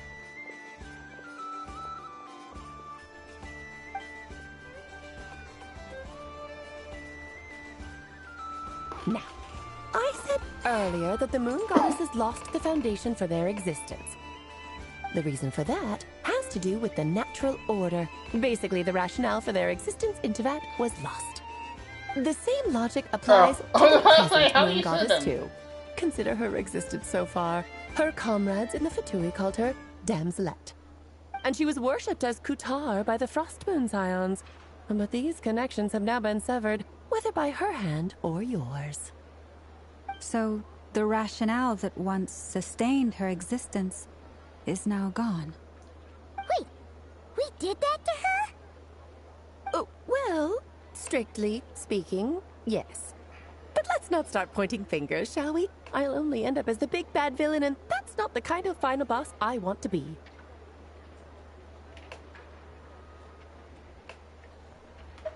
Of course I do. I'm only the greatest mage in the whole entire world. Now, if you wish to find your moon goddess, there are two problems we need to solve. Firstly, we'll need to strengthen the connection between her and Teyvat, at least enough to sustain her until Moon Prayer Night. Strengthen her connection? But does that mean I'll have to rally all the Frost Moon faithful behind this? I'm afraid a bygone faith and a former home won't be of any help to her now. Do you know her name? Her name? I mean, she's yes. fat, Names are Filipino. very important things. A name is a fundamental concept that anchors one's entire existence. Yeah, she doesn't Then know. your first job is to find it. As a moon goddess, I'm sure she must have a name she identifies with. Neither Columbina nor Kutar is her. She's never really accepted either of them. So, finding out her real name is enough to sustain her existence? Yes, I know it sounds like a small step, but every journey begins that way. So for now, that's all we need to focus on. The second problem is with her plan to use the moon marrows to return to the moon. Unfortunately, piercing through the false sky will take an enormous amount of power. Given her current condition, she won't be able to provide anywhere near enough power, even if she recovers her physical form. But no need to fret. Nicole's the expert in this field, and I'm sure she'll figure something out. Mage N is going to help us out too? That means we've got 2 Hexencircle mages on the case. This is turning into a pretty big deal. Actually, this is more of a side quest for me. Like you said, hopefully that will incentivize you to carry on keeping her company in the future. Anyway, jokes aside, you'd better get moving. It will take quite a miracle for the moon goddess's consciousness to hold out till Moon Prayer Night. Oh, I suppose I might as well tell you where Nicole is before I leave. Off you go now. Time to meet your new friend. Oh, yes, and a little suggestion. Don't forget to mind your heads. What? I wonder how Durin's doing. I should really go see him before I head back. You really are super busy. I most certainly am. There's so many children I have to keep tabs on just in Mondstadt. Durin, Albedo, Venti, Varka.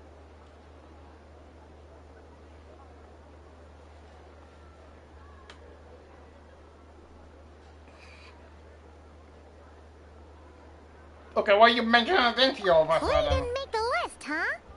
Of course not. Clee is my pride and joy. I have no qualms about her, because she's the best child in the whole wide world. Yeah. Clee's a little angel. Well, I'm glad you agree. yes. Well, all the best. See you when I see you. And off she goes. She left in a hurry. Yeah.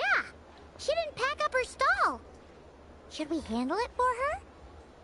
Well, that's not necessary. Mage of her ability to me. I must say, I'm now very curious about her daughter. Clee, wasn't it? What's she like? She's a little bundle of joy that's like exploding stuff. That's a long story. Come on, as we go.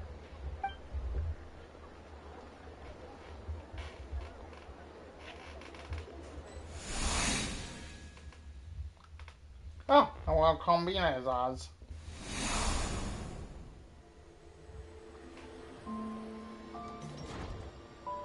What a lively place.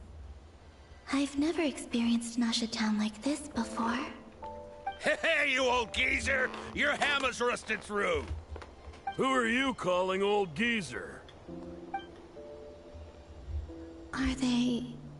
quarreling? I'm looking right at him!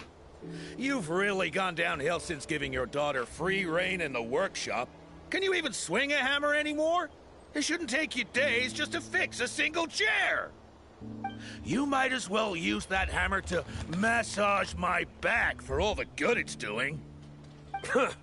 Don't run your mouth, or you'll get a back massage that'll put you in bed for the rest of your life. Look, the materials haven't arrived yet, all right?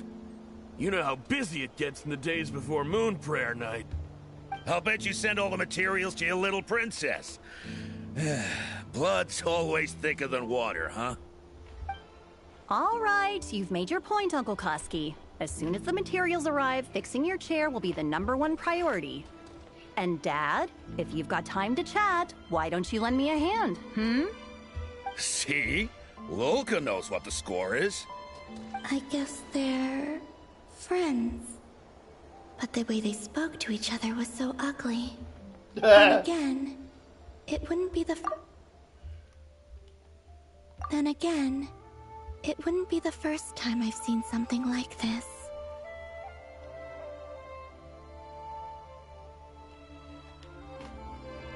Columbina! Sing outside my door in the middle of the night one more time, and I'll unscrew your vocal cords. You hear me? Oh, Sandrone. So that was her way of trying to be friends with me. What a pity. I won't get the chance to say any ugly things in reply.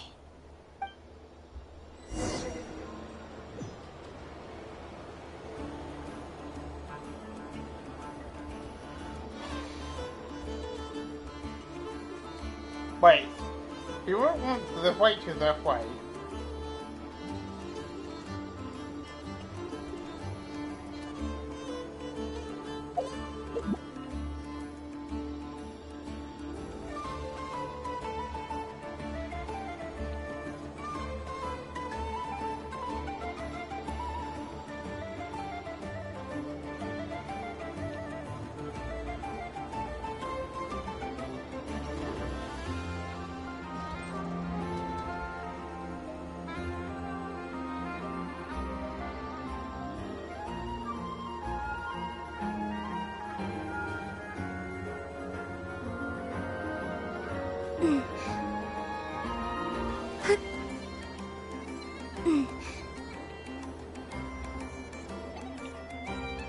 Hey, have you decided what to give her for Moon Prayer Night?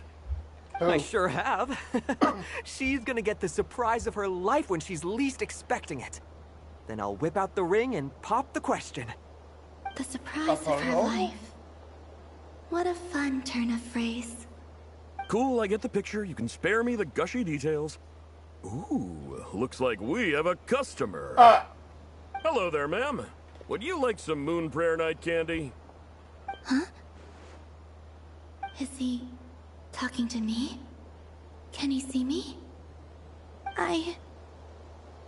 Here you go.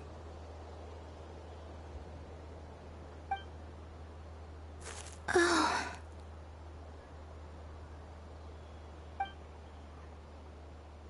Come back anytime. Right. Now, where were we? I don't know why, but I still held out hope.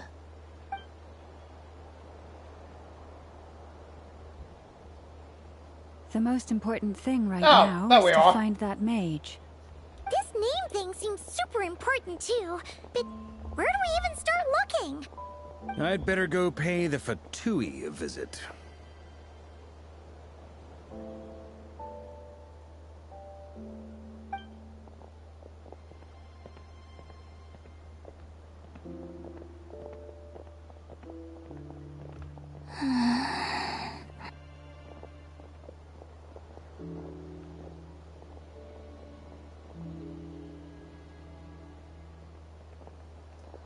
Come on, you told me we couldn't sense that. Columbina? Oh. I knew it!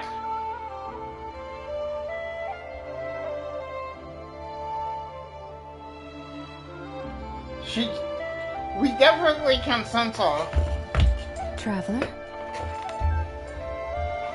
Let's go! This is no time to be spacing out!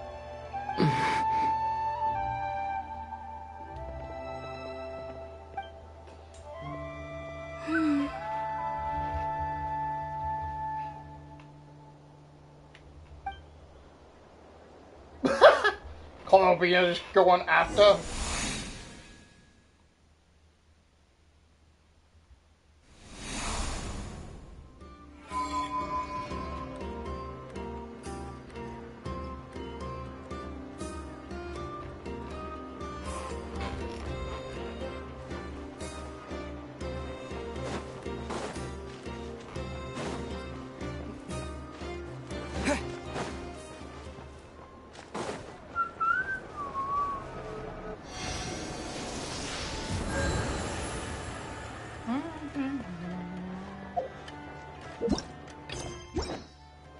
Oh.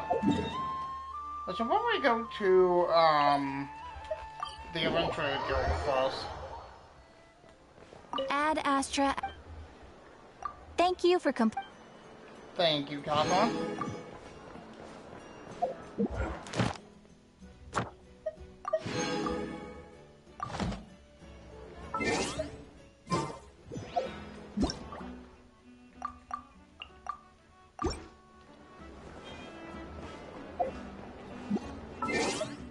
Yeah, the traveler seemed to assume so.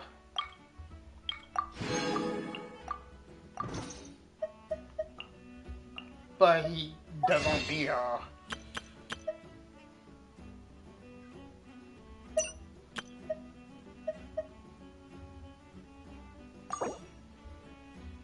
Character XP, weapon XP.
mentioned a mage and a name? So, Mr. Varka, are you acquainted with this Nicole? Or should I call her Mage N? Ah, not really. We've never met, though she has come up in conversation. From what I've gathered, Alice kinda took Nicole under her wing. Really? Taught her how to speak in a more ladylike fashion, that kind of thing. Huh. Hard to imagine Alice as an etiquette coach. No, fair.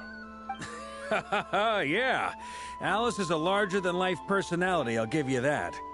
But then again, that's why she's able to draw such an eclectic mix of people into her inner circle. If I remember correctly, being an interesting person is actually one of her main entry requirements. So, if you ever wanted to join the Hexenzirkel, I'm sure you'd both be eligible to apply. Hey! Don't go around making promises on Alice's behalf. I wouldn't dare. I'm just trying to paint a picture of the Hexenzirkel for you.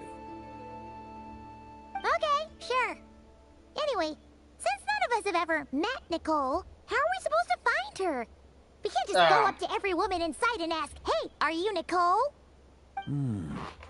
Maybe something she's wearing will give it away? Like, a windbloom pinned to her chest or something. Wait a minute. Alice never said Nicole was from Mondstadt. True. Oh, true.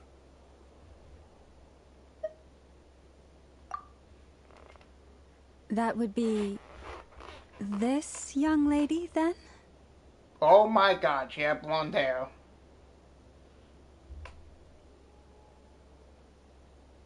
Hey there! Sorry to disturb you, but... are you Miss Nicole? Varka, Knight of Boreas of the Knights of Favonius. Alice might have mentioned me before. Dude. Have we got the wrong person? Sorry. No, Well, this is awkward. When I shook my head, I meant, no, Alice hasn't mentioned you before. What the fuck?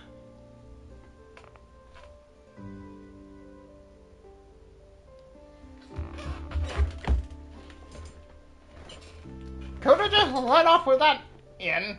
Huh? Where is this voice coming from? Oh yeah, she's a big other people's mind, I think.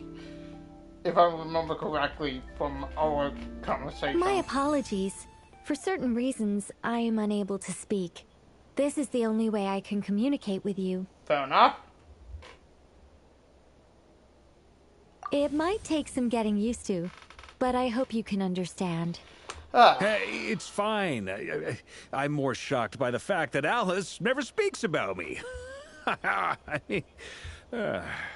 As for you two, we have crossed paths twice before. True.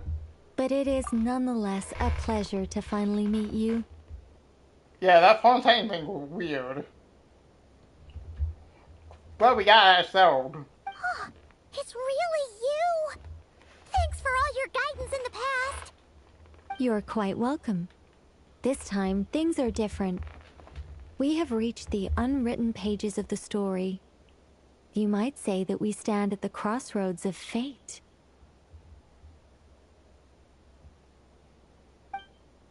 Now then, allow me to formally introduce myself. My name is... No, stop! I can't believe it!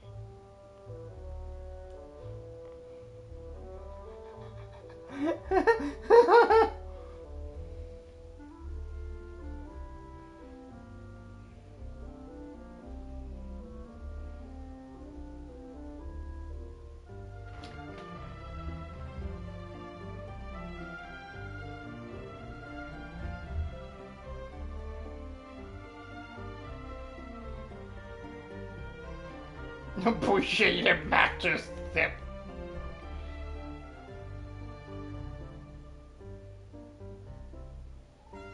To remain silent and to be out of the world.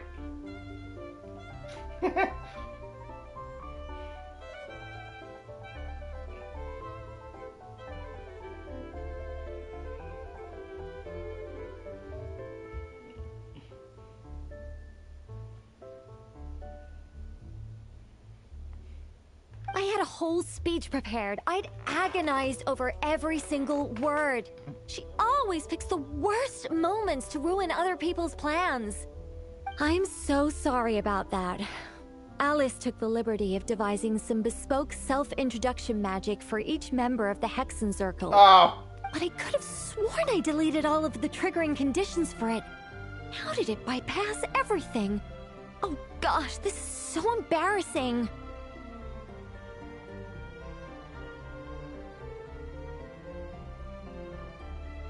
I guess one Nicole talked differently in Fontaine.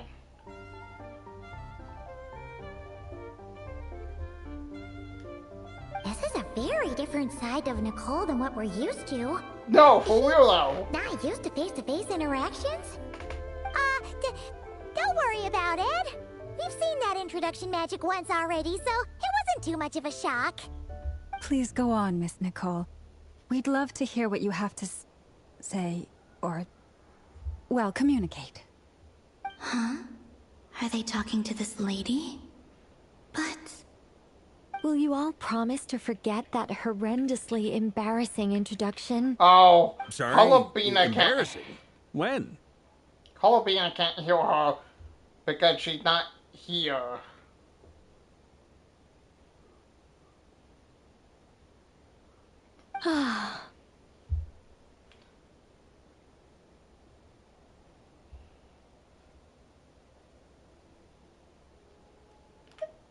Yes, my name is Nicole, and I am one of a very few angels who have retained both their preferred form and their power. The Traveler and Paimon should be no strangers to this concept. There is another of our kind in Natlan. They call her the Lord of the Night. Alright! Yeah. Remembers her. We never actually seen her in person, but Natlan is crazy. So, yes. Well, I have retained more of my power than she. It's because I don't have a long-term duty to fulfill. Jalapena, where you going? To be more specific... no. We'll be here all day if I get into the specifics. Moving on. If I'm not mistaken, you are here because you wish to learn how one might reach the moon beyond the sky. That's right. Is that something you can give us any guidance on? Yes, I do know a way. It began with the Hyperboreans, who lived after the War of Funerary Flame. Blank looks. Maybe I should start with the background of the war. Or maybe not. It shouldn't be an issue. I'll fill in the gaps for you when we have more time. Anyway, after that war ended, the three moons retreated to beyond the false sky. Why she's on the ground? Wait, can she interact with the ground?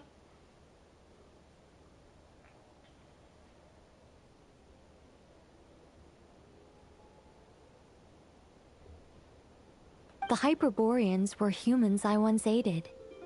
They accepted the civilization and creations bestowed upon them by the angels. But despite accepting many blessings of the angels, many among them still held on to their faith in the moons. They were reluctant to accept the new order. Even after the War of Funerary Flame, they sought to contact the moon goddesses beyond the sky and receive their guidance. But all three had passed away by that point. This mage has a unique method of communicating. Is she talking about the moons? Yes, but they did not know. And so, still they prayed for the moon goddess's mercy. After building titanic structures that consumed vast amounts of Kuvaki, at last they glimpsed the moons and heard their voices. But of course, they were gravely disappointed.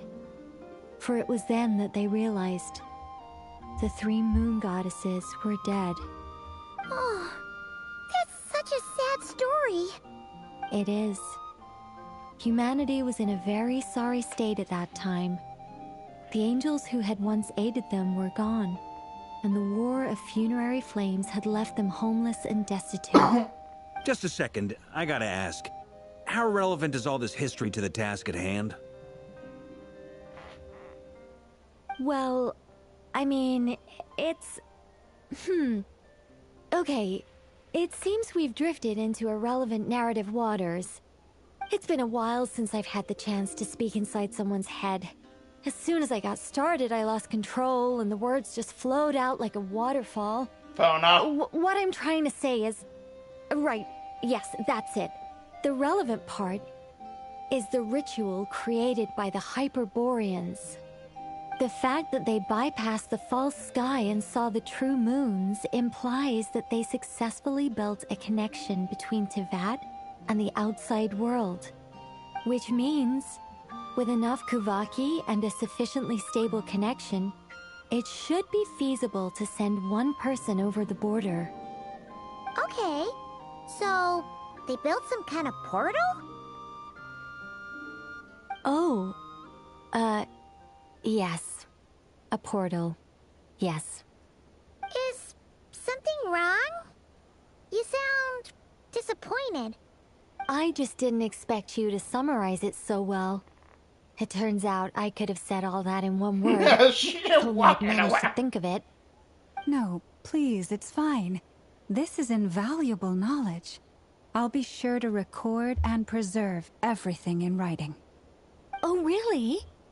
Well, in that case, I suppose I could backtrack and add some more detail. I did gloss over a few things so far. Whoa, whoa, whoa, time out. Let's summarize what we've got first. The Hyperboreans were the last ones to use this method, right? So we somehow need to find whatever structure they built and make sure there's enough Kuvaki to power it up. Luckily, we have the moon marrow of both the eternal and iridescent moons, so we're all good for Kuvaki. Which means the key issue we need to focus on is finding the place. Am I right so far? Yes. Although, I expect the structure is long gone by now. That said, what if we could take advantage of the phantoms to travel back to a time when it still existed? Well, travel back isn't quite accurate. It's more like we'd be creating a handshake between 2 points in space-time. We wouldn't even have to pick a time when it still existed. It could just be a time when it still appeared in phantom form via projection, or we could project our own phantoms, fold them together, and... You look lost. Was that too hard to follow? Yeah, things got a little, technical there. Paimon's brain is reaching capacity. Alright. Let me think about how to put this more simply. Okay, got it. Over the next few days, I'll search for phantoms that we can use. Once I find one that meets the criteria, I'll let you know and we'll regroup. By completing certain rituals, specific individuals will be able to enter the phantom and make it to the Hyperborean structure. If everything checks out, and it looks feasible, we'll just need to wait for Moon Prayer Night, and we can send the Moon Goddess back home. I'm really skimping on the detail here. Is this making any sense at all? I think so. For now, we'll just wait to hear from you. Yes. Basically, yes. Great. Counting on you. In the meantime, we'll focus on finding the Moon Goddess's name. My name? Are they looking for a way to stop me from disappearing? Excuse me, Miss... Go on, Miss Nicole. This conversation was a little all over the place. I didn't catch your name. I am Lauma, of the Frost Moon Scions. Ah, I did wonder. I noticed that you listened very intently when I spoke about Hyperborea and the moon's history. If you'd be interested, I'd love to visit you this evening and go through it again in greater detail. Also, if you were serious about making a record, it would be too risky to simply write down the raw details as is. I would suggest some tweaks. Maybe rewrite the stories as fairy tales or fables, perhaps even prayers. Anyway, we can cross that bridge when we come to it. So, see you later then? Oh, and no need to prepare anything. Just a cup of tea will do. See ya! She seems friendly. It's just... It's so nice to find someone who's actually willing to listen. I've been dying for a chance to finally go through all this systematically from start to finish. Any longer and I'd probably start forgetting it. Does she realize we could deal? Now Paimon gets why Alice told us to mind our heads. Ha ha ha ha! What did I tell you? A lot of quirky people in Alice's orbit. Now then, the next order of business is... where do we start looking for the moon goddess's name? Maybe the rest of what Nicole has to say might give us some clues. Once I've heard her out, I'll summarize the salient points and share them with you all. I'm also inclined to review our other documents. Yes, our faith was first established by our Hyperborean ancestors, are from after Kutar's birth. She like watching menacingly, sorry. Sounds like we're gonna follow Columbina's journey through Devat, huh? In that case, we'll start by heading to the Frostmoon Enclave. Sounds like a plan. Take this with you. I'll see about getting in touch with the Fatui. It'll probably just be Arlecchino and Sandroni again. They're the only ones who would want to help. Thank you, Mr. Varka. Don't mention it. Honestly, I'm more comfortable dealing with the Fatui than prying into the details of a young lady's childhood. Catch you later. I should follow them, just in case there's some way that I can help.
Whee!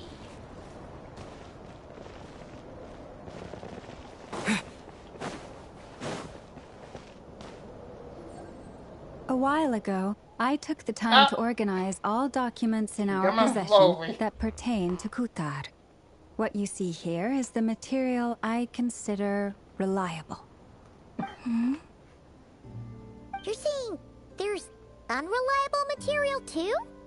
Yes. Most of the information we have was transmitted through an oral tradition. Inevitably, some of her stories were mythologized and deified over the years through countless retellings. That's why I organized them into reliable and unreliable. There's no...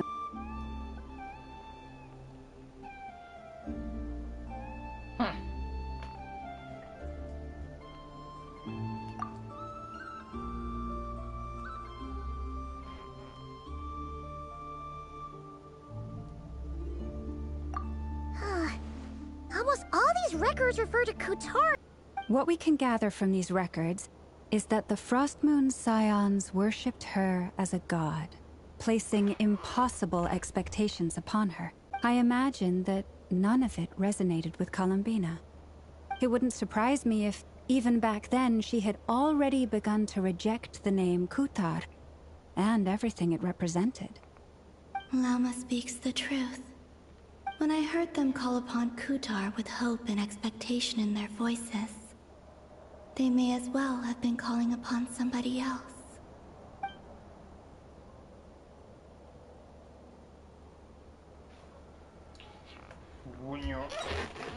What criteria did you see exactly? What did you use? Well, that's a bit complicated. I looked at the level of detail, perceived authenticity, prose style, and how realistic their portrayal of Kutar seemed to be. Amongst the Frostmoon scions of today, only I know of her existence, and I alone have spoken to her face to face. As such, I know that there are certain things she simply would never do. That being said, I have sensed some changes in her lately. Changes? Me? Oh, seems like this is getting us nowhere. For what it's worth, why don't we check the unreliable sources too? Sure. Give me a moment.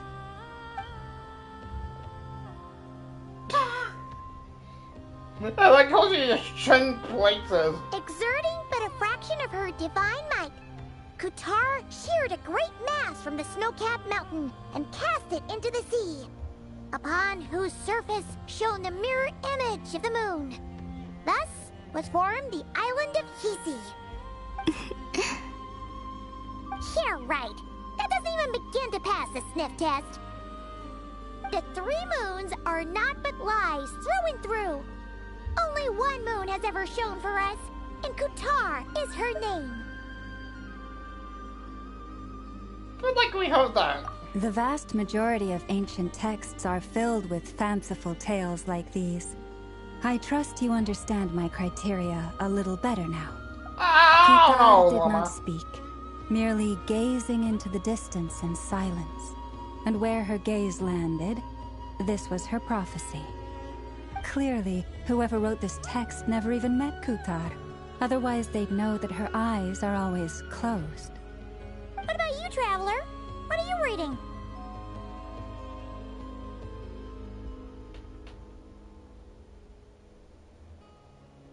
Come on, let Paimon see. The child wished to build a wooden nest with which to shield a fledgling bird from the cold. But being so young and lacking in strength, the child could not snap the branches from the trees. Kutar was passing by. Upon seeing the child, she summoned forth the Kuhenki, who built a beautiful nest for the child. I remember that. Not knowing the meaning of Kutar's divine intervention, the child dared not to respond, and thus ran home to call their parents. But Kutar was gone. The Moon-Chanter declared the event a miracle and took the nest as a relic, placing it on high for all to see. The child was named as one favored by the goddess and was greatly respected amongst the people. Yet, no further miracles were bestowed, and this matter was forgotten in but a few years. Huh. Any thoughts after reading that? It's true. It gives off somewhat on some feeling. Columbina probably just wanted to join the kid in making nests. Ah. I'd originally considered this a fabrication, because Kutar did not perform any similar actions in subsequent records. But now that I think about it, it does seem like something Columbina would do. It's just that... She didn't know how other people would interpret her actions. She was probably worried about making things difficult for people. So, she gradually stopped joining in. Yes. Oh, that's so sad. Oh, shut the bar. And now, I can make no such gestures of warmth, even if I want to.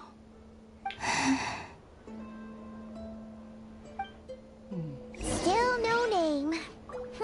That's a bit of a shame. But we did learn some interesting stories. That's gotta count for something. Barca said he was gonna set up a meeting with Arlecchino and Sandrone, right? Let's go back to Nashi Town and see how he's doing.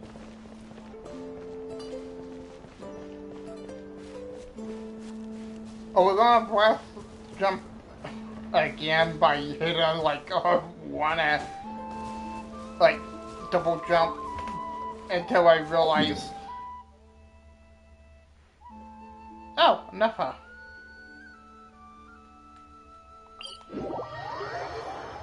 I will talk to her.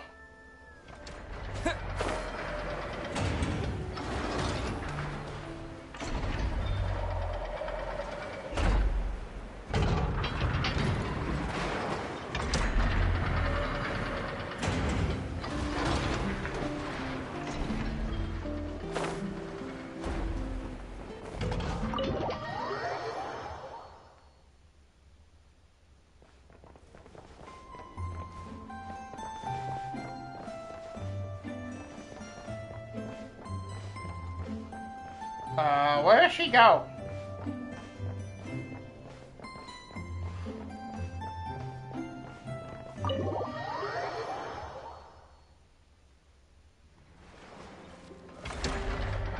Oh wait, no.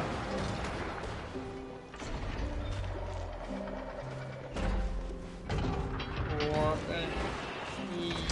No.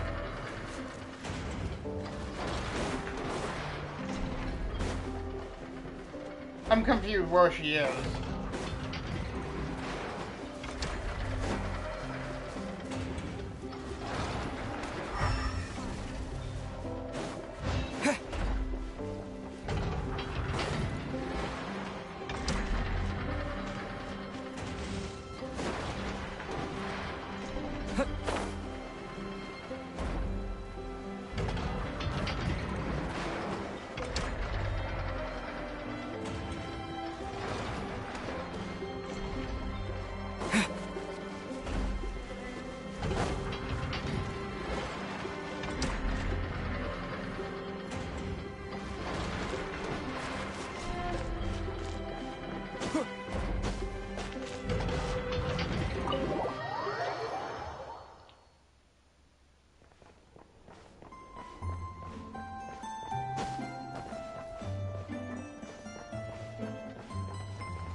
Oh, there she is.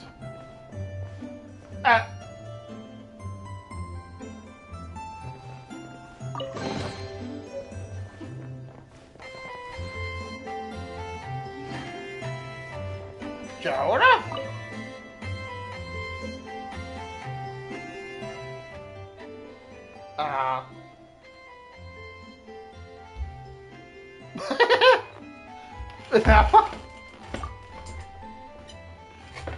She asleep?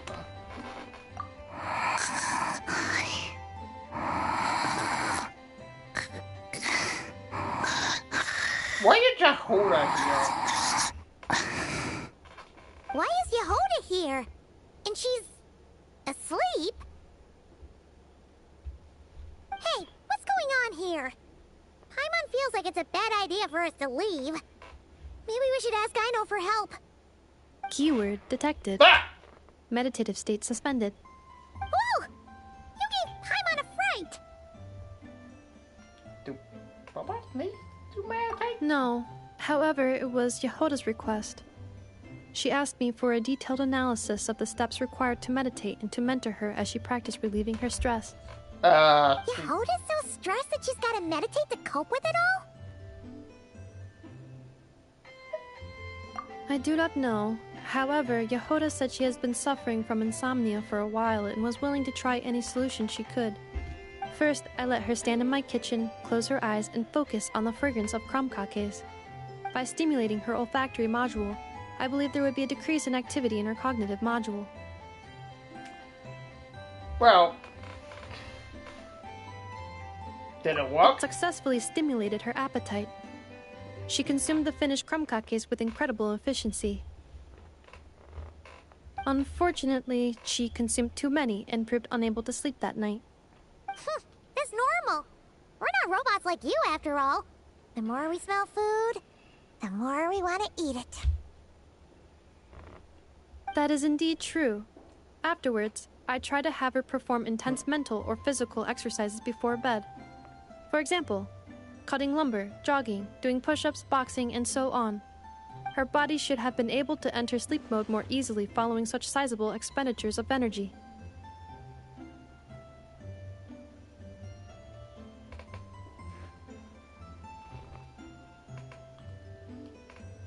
It did not. She finished half her exercises, realized she had an unfinished commission, and so rushed off to complete it. Well, After she returned, she crouched down in a corner, hugging her knees, and said, I was so tired from all that training. My legs gave out while guiding my clients through the ruins. I basically crawled the whole way. If Boss Neff finds out, I'm dead meat. Following this, she was once more unable to sleep. In the end, we decided to give meditation another try. Boss Neff. No, wasn't me.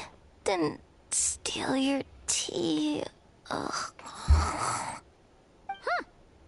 Seems like the meditation was pretty effective.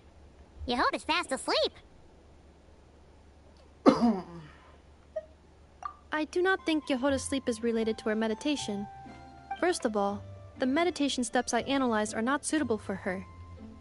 The goal of meditation is to enter a deep state of tranquility, which can be used to enhance self-awareness. For an ordinary person, this deep state is close to dozing. For me, this would be closer to a low-power standby mode, where one cuts power to certain components. That said, were we to shut down some of Yehoda's components, I believe it would pose a threat to her personal safety. So, meditation wasn't supposed to work, but Yehoda fell asleep anyway? Could she have been so tired that she just passed out? In truth, I do not understand either. All I can do is tell you what happened before. When Yehoda lay down and tried to fall asleep through meditation, she suddenly said to me, "Don't run off too far, or I might get ambushed in my sleep. And then I'd be dead meat." I answered her, "Very well, I will remain here by your side." After that, like I do with Aino every night, I held Yehoda's hand as she slept. Aww. After a while, she did, indeed, fall asleep. Dummy robot. This is something I did myself.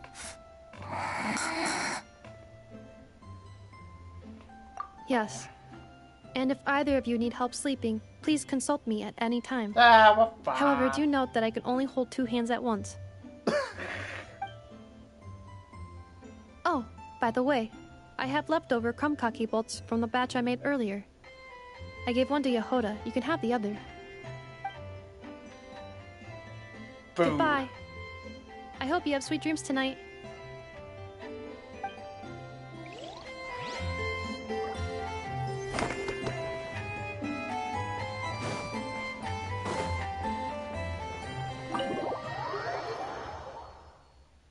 Save me.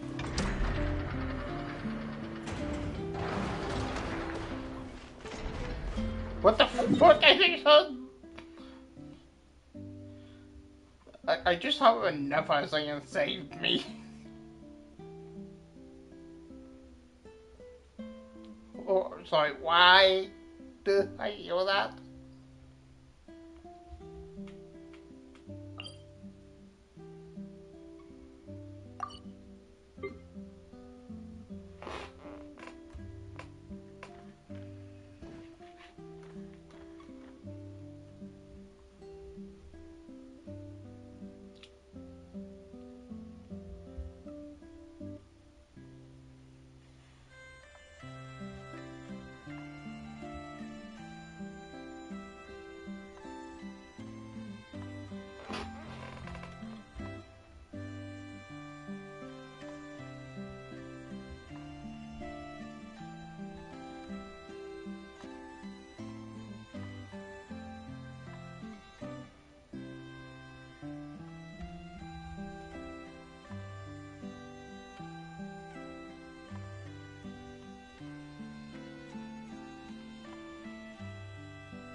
bit, can we do?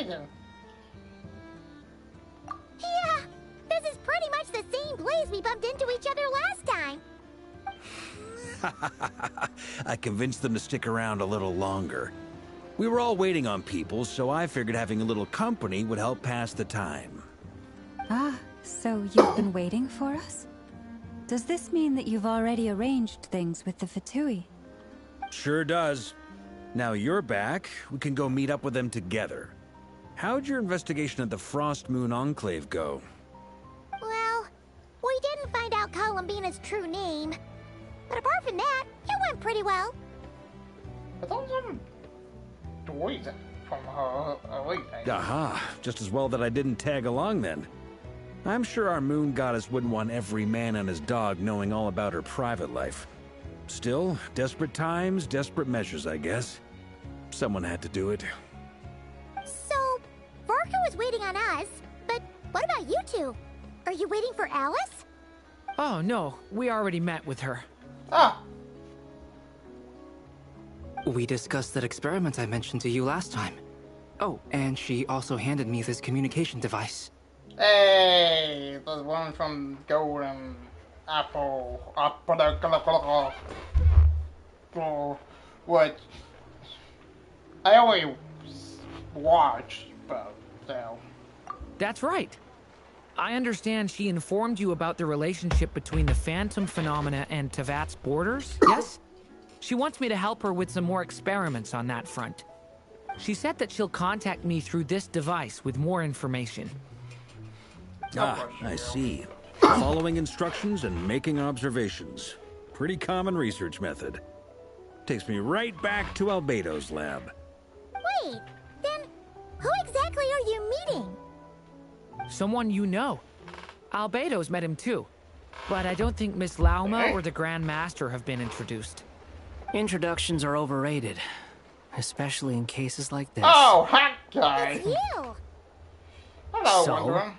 it's not like the Academia has prohibitions against going abroad. Also, I applied for leave. Hello, but I haven't really named him yet. I've been writing to Hat Guy since obtaining a human form. I've already brought him up to speed on everything that's been going on in Nodcry. Hat guy? Turns out, I actually have heard that name before. Oh? Then why did you react the same way I did?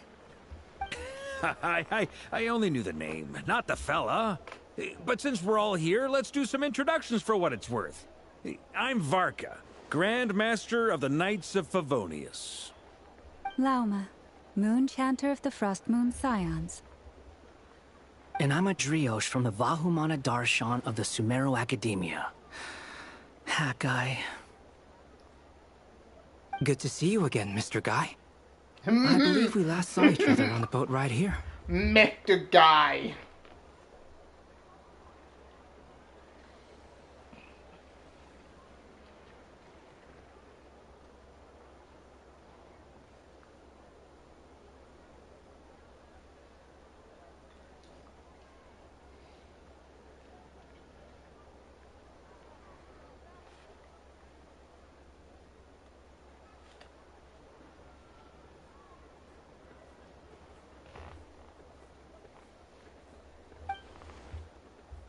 So they came to Nodcry together? Wild. Mind you, the only reason I came here is because there's someone I want to look into. Who? Who's that? The toy? The Doctor. Oh, yeah. Also known as Dottore. Second of the Fatui Harbingers. I forgot. From the tone of your voice, it sounds like there's bad blood between you. You could I was say that. reviewing our archives and noticed that a lot of information about him was missing. Left a bad taste in my mouth. That's all there is to it. Yeah. Dottore, or Zondique, as he was then known, once studied at the Academia, but he got kicked out before he could graduate. Really? I'm so glad I did the Itis King thing.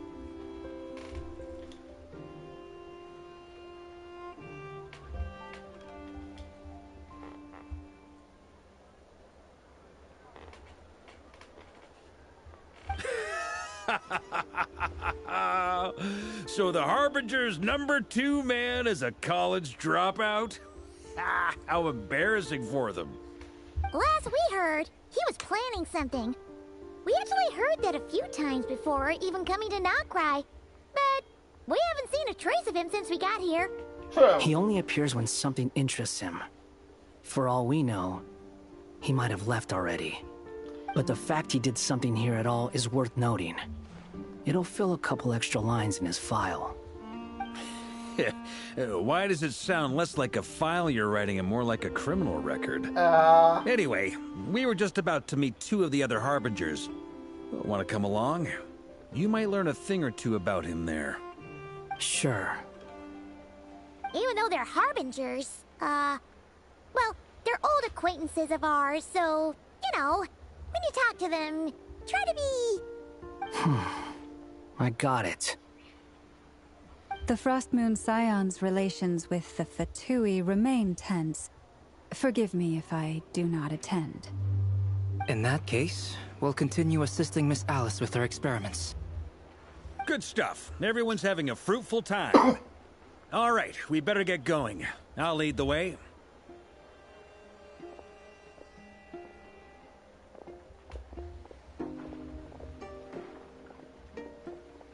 Hey. Are you here for revenge? Well, yeah. That's obviously part of it. Yeah, that's fair. But I'm not the only one who has a score to settle with him. Neither you, nor Lesser Lord Kusanali, nor I want to see him meddling with things again. Good point. What's the hurry? Don't worry. Pigeons always know which way home is.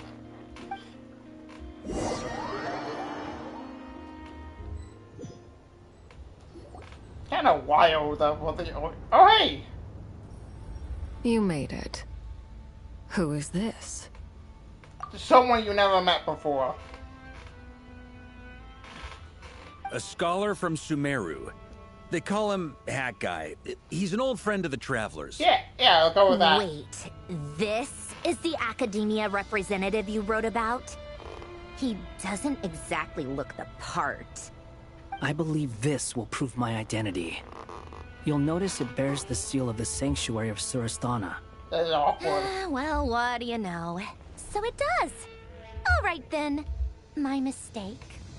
It's fine. I expected as much. What? So as I... Oh, I love him.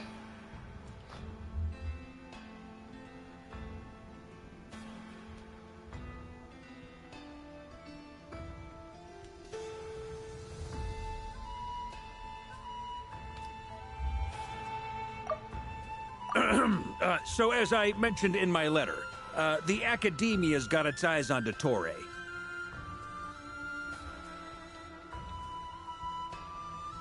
But this matter remains top secret. Apart from those assisting in the investigation, the fewer people who know, the better. If anyone asks, I'm here in Notcry to pursue my personal academic interests. Gotta say, Varka, you did pretty well to keep all this under wraps for so long. Sounds like you got in touch with the Academia about this way back. You flatter me.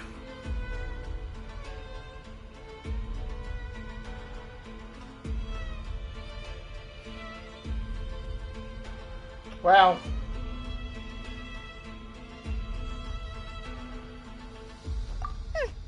Where do I even start? Remember that time we fought Rerir at Star Sand Shoal? He sure let me have it then, didn't he? I'll bet Dottore had that all sketched out, with me as his convenient little pawn. He could not care less about us if he tried, but hey! The feeling's mutual. Does Dottore really strike you as the sort who values his relationships with his colleagues? Fair point. Definitely not. Which is why I always keep my guard up whenever he starts making suspicious moves. To that extent, our motivations align. On top of which, I consider you trustworthy people. Now, back on topic. In the wake of the Reikir of Solnari episode, Sandrone and I grew suspicious about Dottoro's complete inaction during the entire affair. So we tried to find out what he'd been up to, but unfortunately to no avail. He never lets anyone in on his plans. The more he cares about something, the more secretive he gets. Indeed. Perhaps he believes that by keeping a low profile, he can avoid trouble. But that trick isn't going to work on his colleagues. Yeah, I mean, he's been researching the ancient moon's remnants. And he's been trying to get his paws on the moon marrows. Only an idiot would believe he doesn't have something more planned. With this in mind, I returned to Snezhnaya and relayed my thoughts to Her Majesty the Tsaritsa, entreating her to have him recalled. That's pretty direct. Did the Tsaritsa agree? Yes. I made it abundantly clear that the Fatui's business in Notcry is almost concluded, and we do not need three harbingers in this territory. Her Majesty concurred. Accordingly, Dottore has returned at her orders. I imagine he is continuing with experiments, which no one besides he would ever have any interest in. Common sense might mean nothing to him, but he's not stupid. He knows that no good can come from opposing the Tsaritsa. Smarts alone won't get him all the way. He needs the Rooster's resources and Regrator's Mora, both of which the Tsaritsa can strip from him by waggling a finger. But doesn't he have a track record of publicly following orders while going against them in private? He probably has it down to a fine art by now. Wouldn't put it past him. We worked together on a research project once. Only briefly, but it was enough to show me that we're fundamentally different people. He has no interest in doing things methodically, stage by stage. His thoughts jump all over the place, and the moment his curiosity is satisfied, or he gets the results he wants, he disappears. The only similarity we share is that, once we set our minds on doing something, we will see it done, whatever it takes. Oh, we definitely saw some of that in your battle with Rerir. You got so competitive. Ugh, do not remind me. Then I believe we all concur. Dottore will not simply give up. Fantastic. Now this is turning into a whole day of unpleasant memories. Ugh. Are you talking about the moon marrow stuff? He also strikes me as the kind of person to disregard experimental regulations, ruin all the equipment, and go way over budget. Then leave the first person he can find to deal with the fallout. Exactly. This one time, he was running some high-temperature experiment and the substance exploded. But does he care? No. He orders his subordinates to open the device so he can observe the results, which causes the gas inside to leak out. That gas was poisonous! If I hadn't been there, who knows how many people might have died. And after all that, he left, while I was still cleaning up after his mess. What a waste of time, he said. Waste of time? The nerve! He wasted my time! You've been bottling that up for a while, huh? Hat guy, I must say, you seem awfully familiar with internal Fatui affairs. Especially when it comes to Dottore. Thank you, Lady Harbingers, for providing such valuable information. I have no other questions for now, so I'll be on my way. I love how he's like, I don't want... You're just gonna leave? Dude, it's awkward for him. You're welcome to join if you want. Fair enough. Ugh. Just when Paimon thought he'd finally mellowed out. He makes quite the impression. Don't worry about him. I've met tons of headstrong people, but not many of them would join me in bad-mouthing Dottore. Anyway, back to the main agenda. Barca, you said that Columbina has gone missing? Or rather, disappeared. Yeah. We're working on building a connection between her and this world. The simplest method is to find out her real name. I've actually asked her that question before, but she said she didn't know. Considering our relationship, I doubt she was lying to me. As far as I recall, she was never dispatched by Her Majesty to claim a gnosis or anything like that. The Tsaritsa's plans had long contained a place specifically for her. I always thought that was weird. What could she do that the rest of us couldn't? Knowing what we do now, it's probably something related to Kavaki, right? More than likely.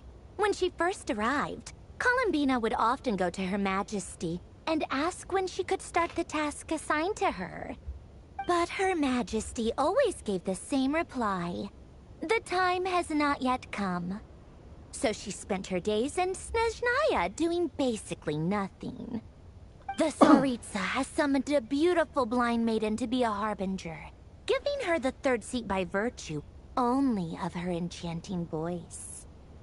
It was a dumb and stupid rumor, but the reality of the situation made it hard to refute. And what happened after that? I imagine she stopped caring. She no longer seemed to care why she had been recruited, and Her Majesty never gave her any missions, so she just continued to sing in the flower garden. For my part, I was busy. So busy, in fact, that watching someone be that idol had me fuming. But still, I got the sense that she had long been used to a life of other people claiming she was needed when she wasn't. I just felt that having a place to stay would cost me something eventually. And so I waited quietly for the day that I would have to pay the price. And on the other end of that spectrum, you had me. Someone once told me that I had the lousiest work and the toughest luck. That's a good way of putting it. I forget who said it, but those words have always stuck with me.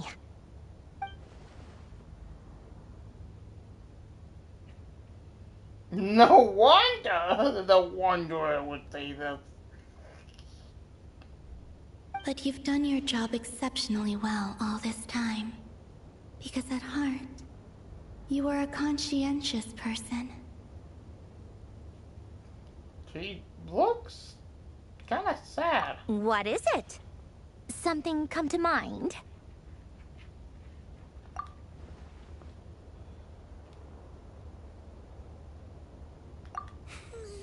That makes sense.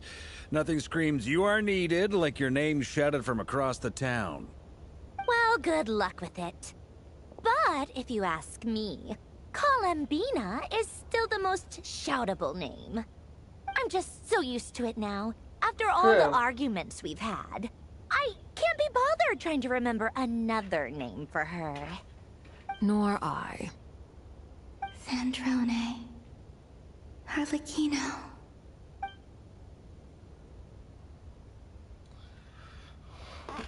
Huh! It's a Sealy! Does that mean Nicole has news for us?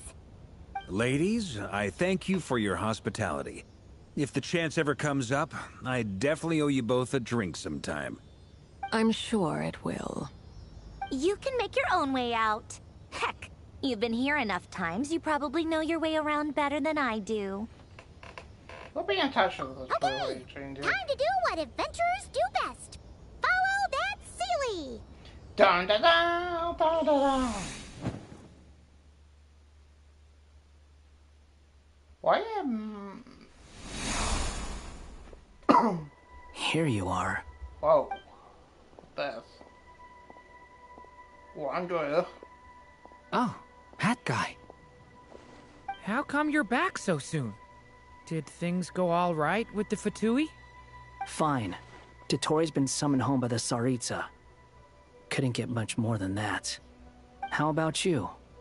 Any progress with the investigation? Unfortunately not. We've tried everything. Different phantoms, different locations, different points in history. But the results are the same each time. Abyssal monsters roaming the land. People crying out in despair, with no hope of being rescued. Every time I see it, I can't help but think, is this what it was like in Mondstadt when Dragonspine Durin attacked? And if I fail in the task I've been given, will I create yet another tragedy? That's just meaningless speculation. When we encountered similar phenomena previously, I tried to interfere with those illusions, using sounds and lights to guide them. However, we could not change their fates. At most, we were able to extend their existences. The events of the past are like fate that has been written into Irminsul. There isn't a living thing in Teyvat that can escape its past. But Miss Alice instructed us to try to find ways to change the outcome that these phantoms face. It's an impossible task. Can't you just refuse? Since she asked us to do this, I feel like it can't truly be impossible. Or if it is, well, mages can make the impossible possible. I could not have been born as Durin otherwise.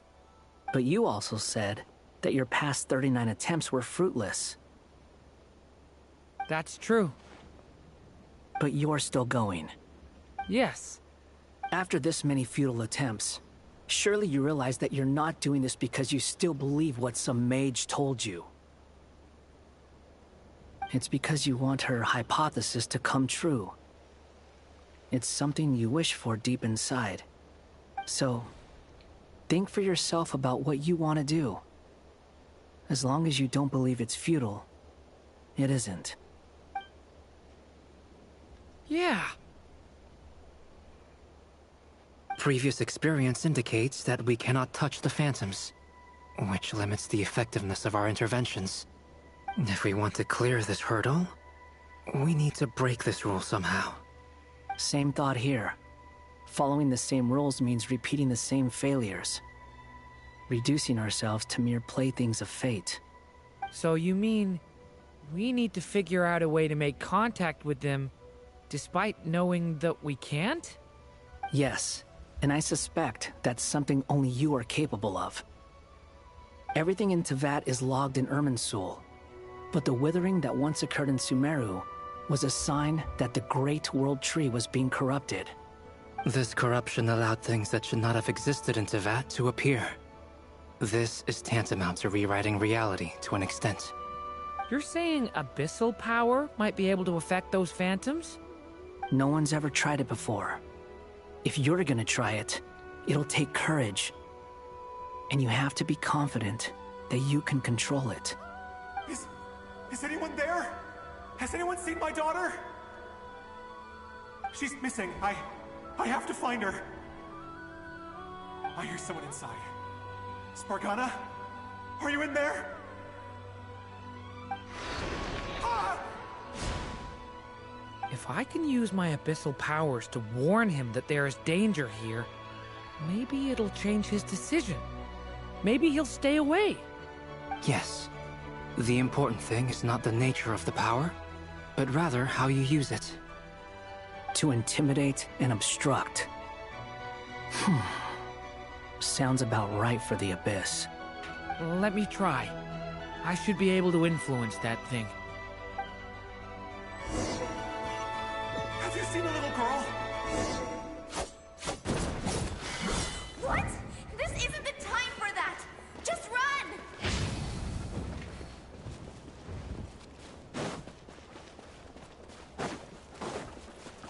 I hear someone inside. Spargana? Are you in there?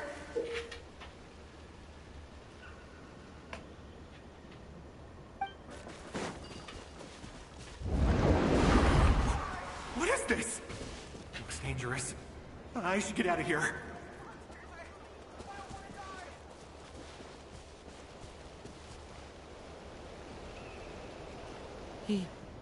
He really left.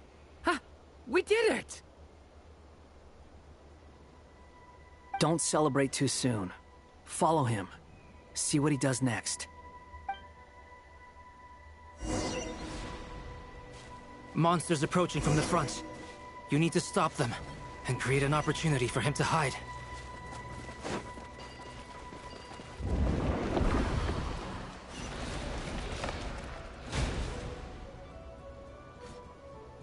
Help me!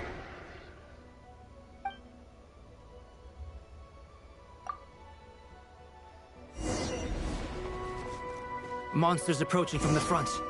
You need to stop them and create an opportunity for him to hide.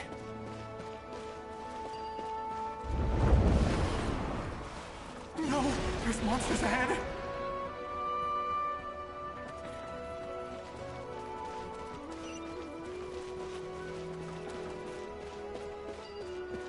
Wait, is that the barrier I saw earlier? Why is it appearing now? It's as if someone's controlling it. The monsters are gone. Is it safe now?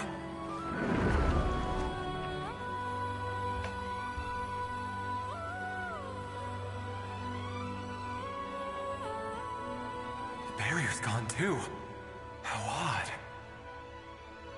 Anyway, I guess I'll keep going. Quickly, let's keep up.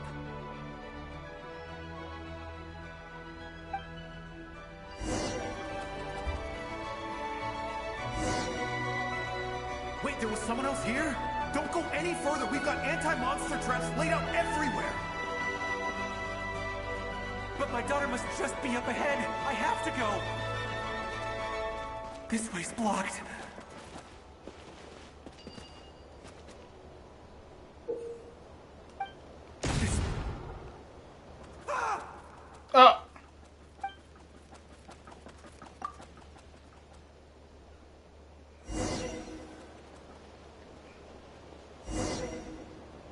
Wait, there was someone else here? Don't go any further. We've got anti-monster traps laid out everywhere. But my daughter must just be up ahead. I have to go. This way's blocked.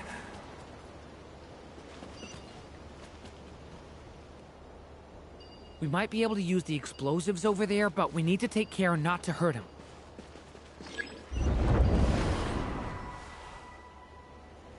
I'll use the barrier to keep him at a safe distance. This barrier seems to be helping me somehow. Hey, wake up! Oh, no good. Gotta keep moving ahead.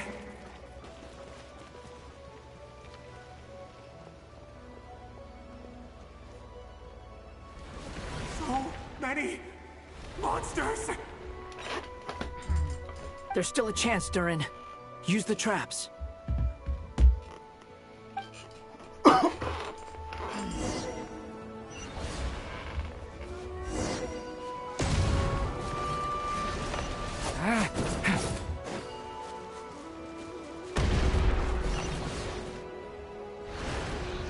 Help me!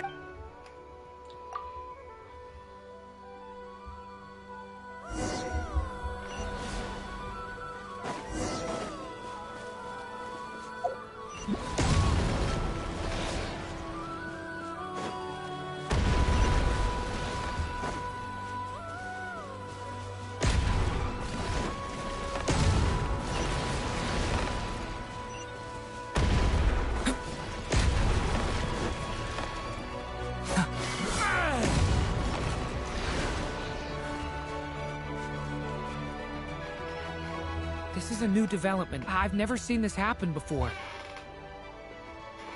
We might just be able to save this person.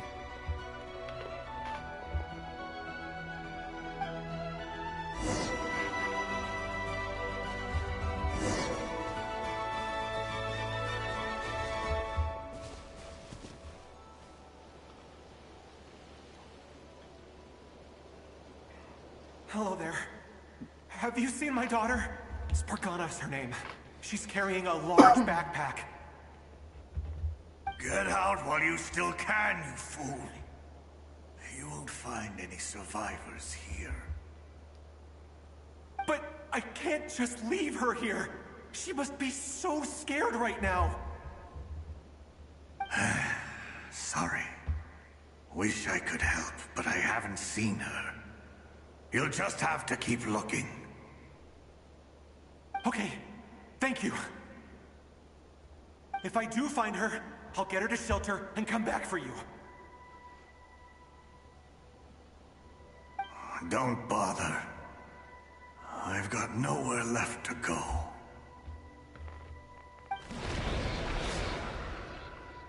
What's that noise? Monster! No, if he goes inside, he'll be walking into a trap. Let's try this once more. This time, we have to stop him.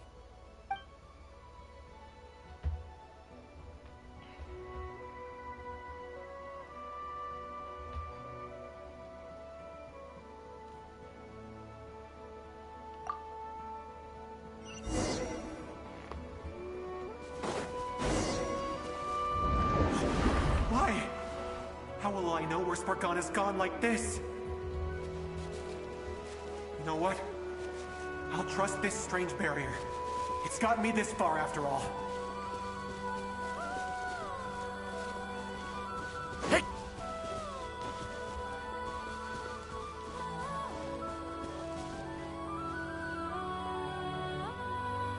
Spargana, are you there?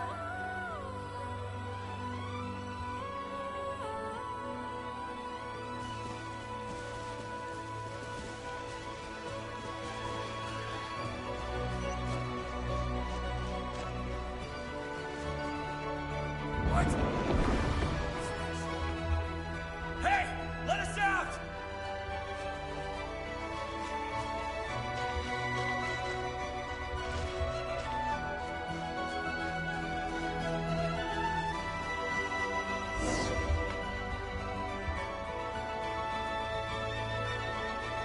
Huh? That looks like one of my daughter's books.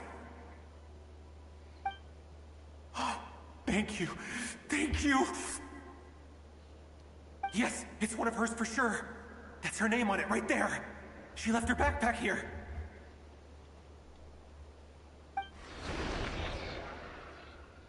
Durin, just like last time. Use the explosives.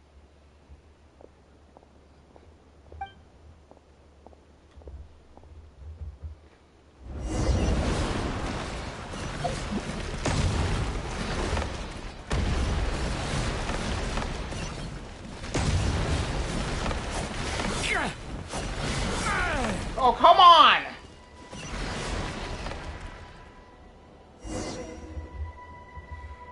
It won't work. There's not enough left. If he makes it in, he'll die. But then, this clue could be the key to him finding his daughter. It might not be the only one. Better he misses that clue than loses his life. I guess so.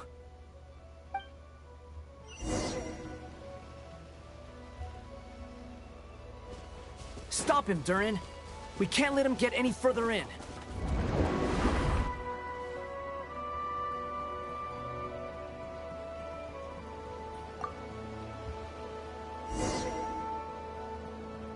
It won't work. There's not, but then, this clue could be the key to him finding his daughter. It might not be the only one. Better he misses that clue. I guess so.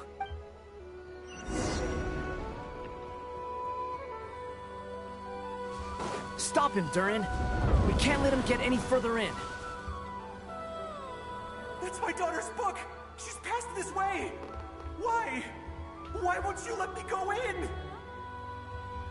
I've searched and searched and searched just for this! But how will I find her without any clues? I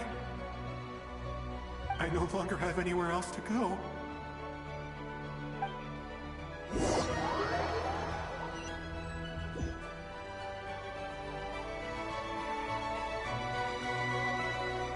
I'm sorry. I'm so sorry. He refuses to go anywhere else. Whether he opens this door or not, all that awaits him now is death. We couldn't change his fate. Albedo? Hat guy? Let's try one more time. I don't know how we're gonna do this, but I don't want to give up either.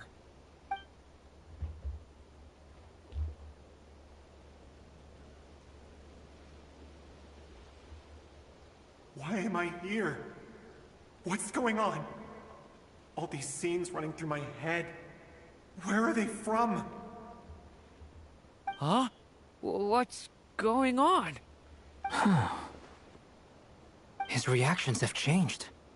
How many times have I... What's happening to me? Huh? Wait. Who are you? You can see us now? I feel like I always could, but that I only just realized you were there. I'm sorry, I don't know how to describe what I'm feeling. Wow! But you were the ones guiding me using that marked barrier, right? Yes. I haven't done anything yet, but those monsters, those deaths, they feel like memories. Like things I really did experience. I won't find my daughter. In fact, I'll ultimately die trying to find her. Isn't that right? Well, no, it isn't. Yes, it is.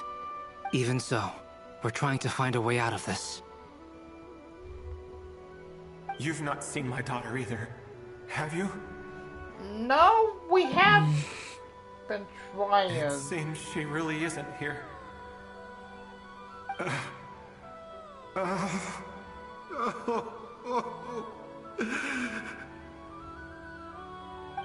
I'm sorry we couldn't help you.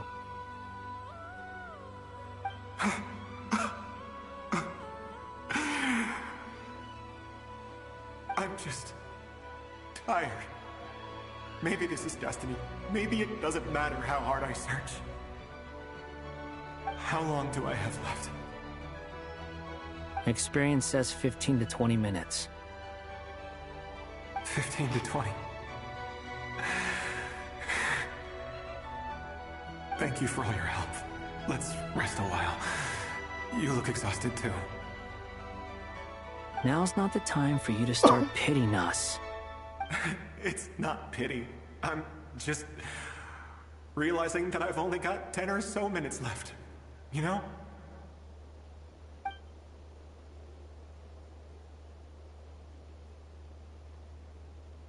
You say you're from Mondstadt, yes? A place with windmills, where people enjoy limitless freedom? And you're from Sumeru, where they've built an academy into a giant tree? Yes. It seems you've never heard of either place. Those names are unknown to me, I'm afraid, yes. Have you heard of Hyperborea? I have, but I heard that it was destroyed in the distant past. I see. That was where my ancestors once lived. What about Delphi Pytho? Was it later rebuilt? I've never heard that name. Then what about Sal Vindagnir? I have seen that name on stone tablets on Dragonspine. But I'm afraid the only things left of that place are its ruins. I see. Sure enough, there was no way to turn this around, huh? I'm sorry. I was the one who asked to chat, but it seems like we're too many ages apart.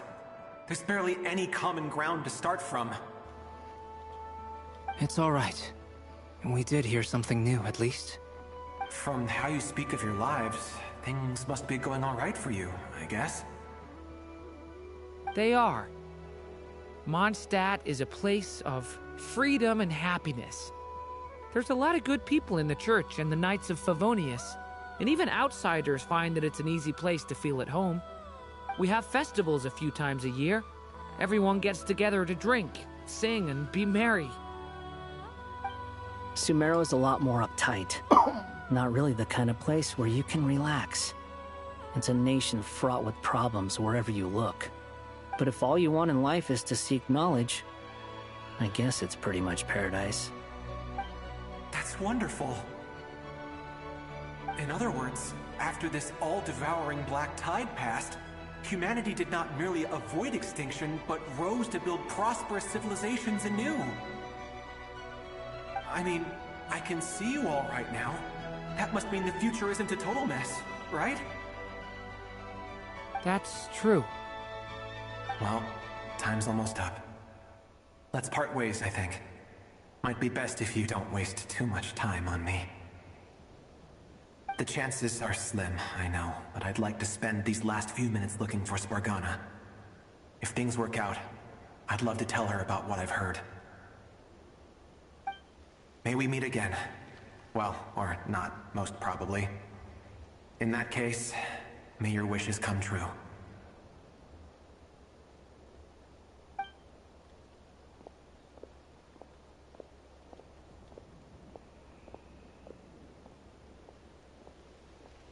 He's gone. In a few minutes, he will meet the end that was his to begin with. The ending of this tale did not change, but I believe that we've just made the most progress we have yet. May your wishes come true. If only it were so simple. Hat guy, could I ask you a question? You've never talked about your past. It seems complicated, and yeah, it weighs heavily on you, too. Would you be willing to tell me about it? I mean, sometimes it's better to get things out in the open. Take that guy we try to help, for instance. At least he said goodbye with a smile, right? I know about Albedo's past. Our experiences are very similar, and he created me. As for you, you're my first friend, and you've witnessed every step I've taken. But by comparison, I know nothing about you. Either way, I mean, we're still best friends.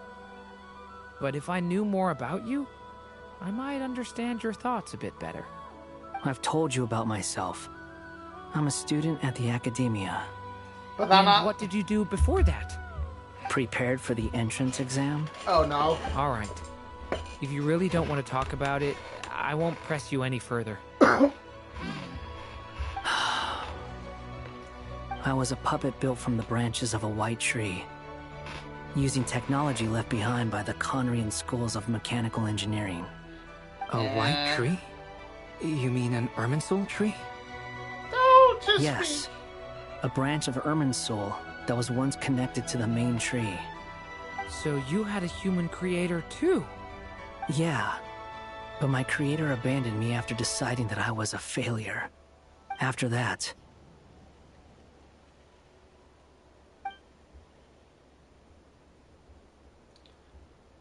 became Fatui. Durin.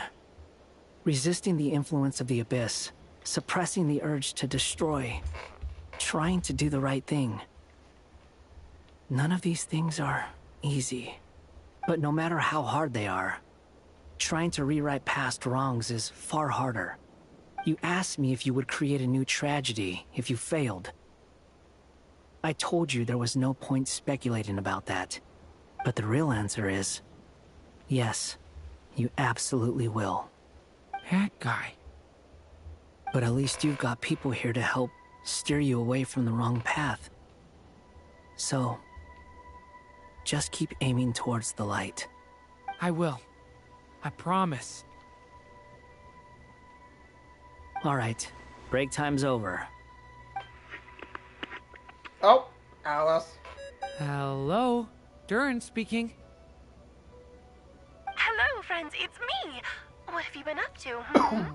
I'm detecting some unmistakable fluctuations here at the border. The amplitude isn't particularly high, but they're completely different signals from the ones before, and the scale is comparable to those I've detected previously. Alice, we were unable to save that person. However, he appears to have retained a portion of the memories gained through that cycle, and was able to hold a conversation with us. I see. Well, that is rather odd indeed. It definitely merits further attention. Could I trouble you to keep trying the same approach? I need to gather some more data. Counting on you. I should probably have Nicole come and check this out as well. No way.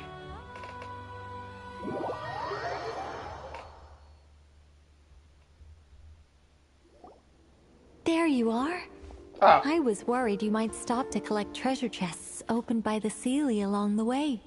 It would have taken you so much longer to get here.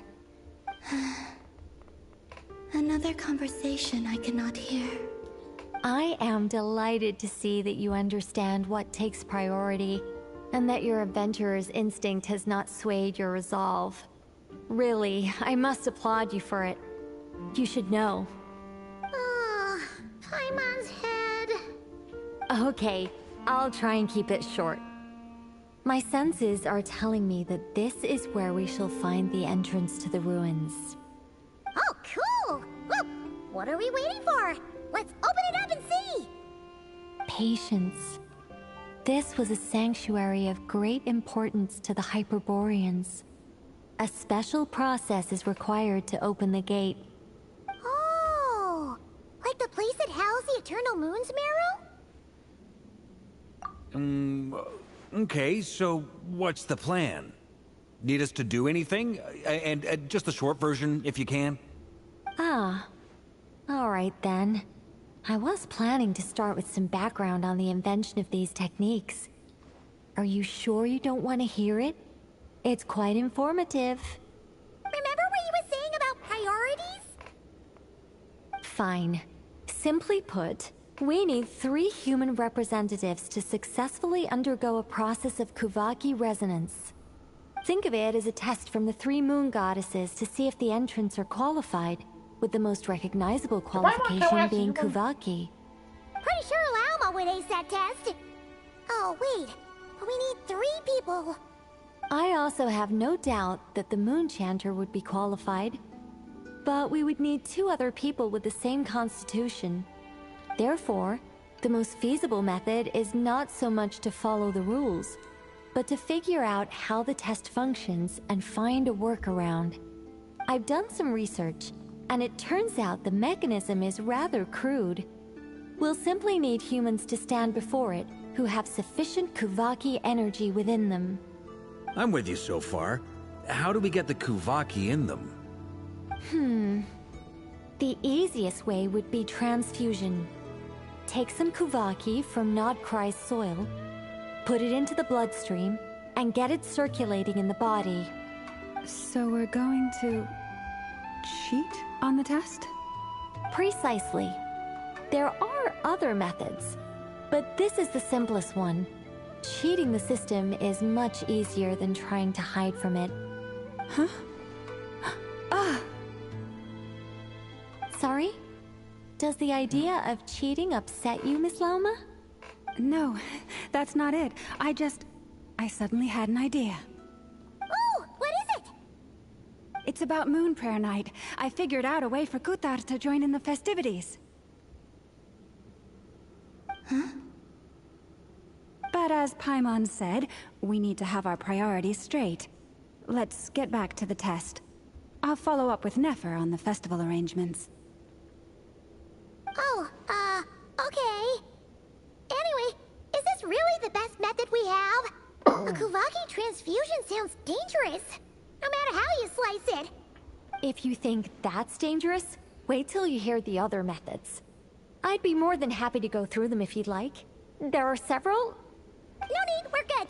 Let's go with this one. Very well. Kuvaki transfusion it is. Now, I should mention that the risks can be greater or lower depending on individual compatibility. It would be rash to simply infuse the Kuvaki and hope for the best. If the body rejects it, the reaction can be quite severe.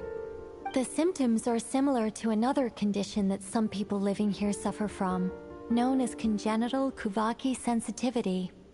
So, before we execute our plan, I will perform a simple test of my own to see who is compatible and who is not.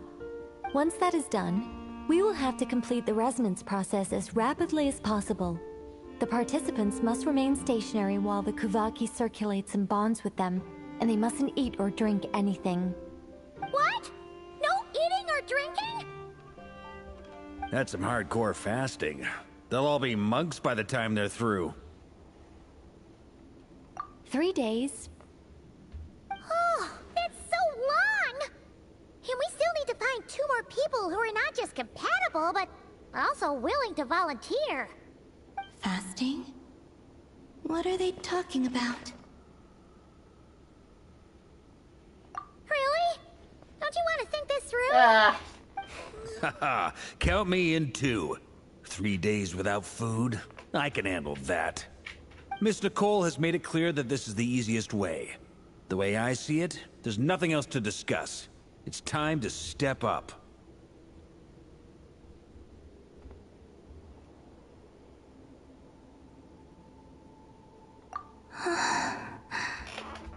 Yeah, you're right.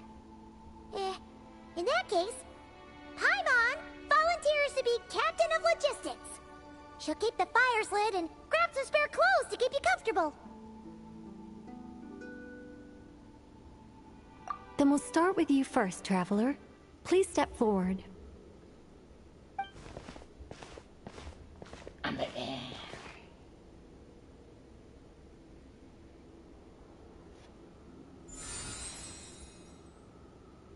How's it going? Do you feel anything?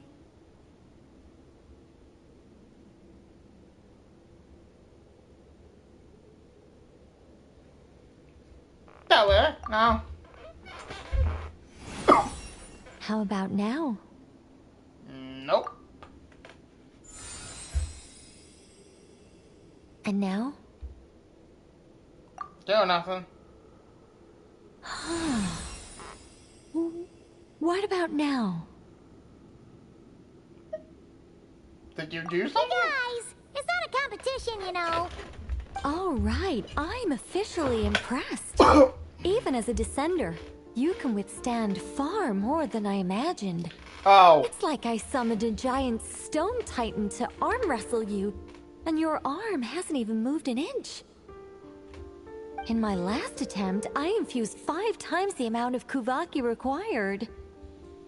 Yes, safe to say, compatibility won't be an issue for you. You're eligible to join. You're next, Mr. Barca. Sure, here goes nothing.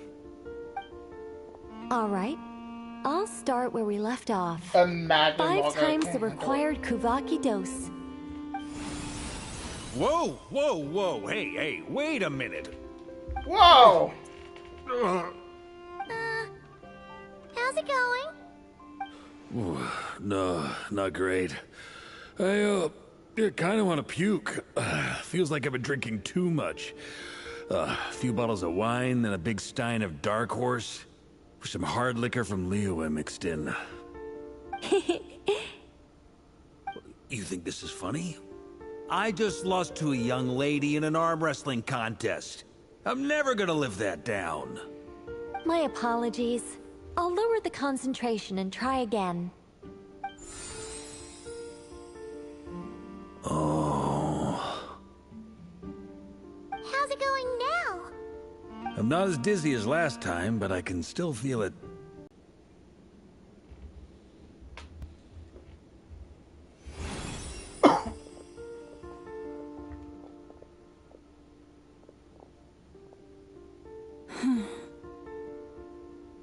No surprises here, Miss Moonchanter. You're perfectly compatible. You may join. Oh! I'm getting a slight headache. Shame.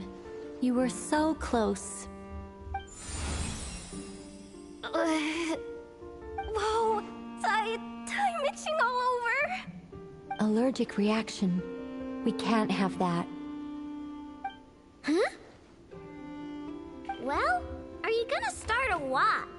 The Hexen Circle is an organization that cares for and protects children. We will not have them do dangerous things. Not even tests. Wow. Is something the matter? The candidates have to be human. I guess that rules me out too. Huh.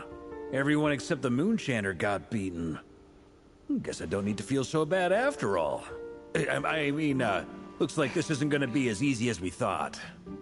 Perhaps I could ask for volunteers among the Frost Moon Scions.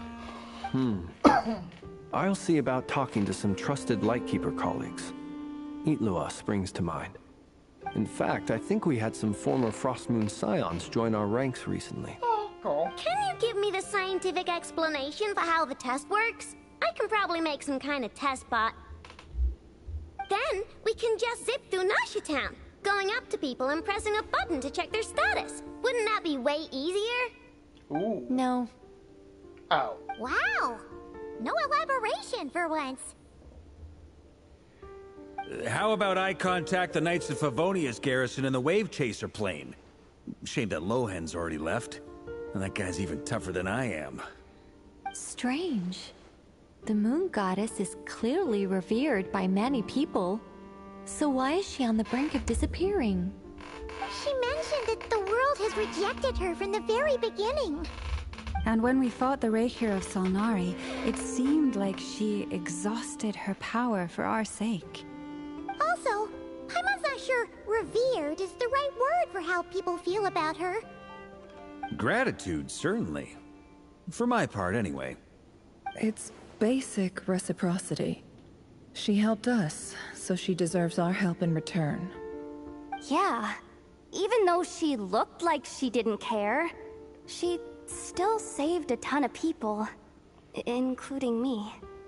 A review of the relevant data leads me to conclude that Miss Columbina is a good person. Yep, you bet! They really think so? I'm super surprised that Columbina isn't her actual name, though. I think it really suits her. It's light and graceful and... yeah, just a really pretty name. I know, right? Unfortunately, that's not our decision to make. Columbina. That was the code name the Fatui gave me. But it also came up in the song I heard when I was born. But... is that really all there is to it? What do I truly think of my own name? Is there anyone left who will still call me by that name?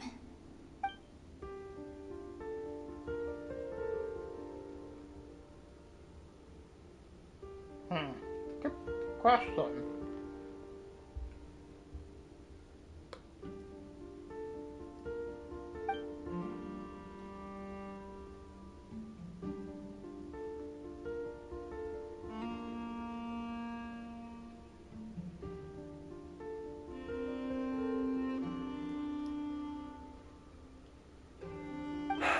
Moon Prayer Night is getting closer by the day.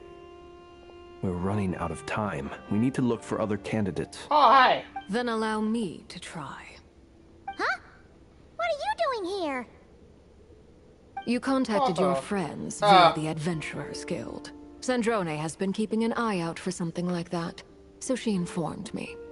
Since I have the ability to accommodate a moon marrow, I should prove to be a suitable candidate. Good point. Arlecchino. Good point. When can we begin? I see.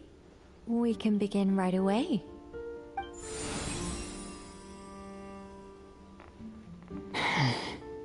How was it? Did you feel any discomfort? Not at all. Then it seems we shan't need to look for additional candidates after all. Great! Cool. Alright, like Paimon said, the rest of us can take turns making sure the three of them stay warm and comfy. Then, my job is to take care of the caretakers. I will ensure everyone receives food and accommodation. I'm ready as well. Let's do this.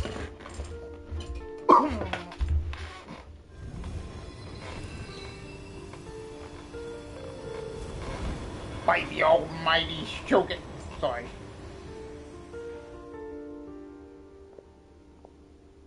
Why am I posing like that?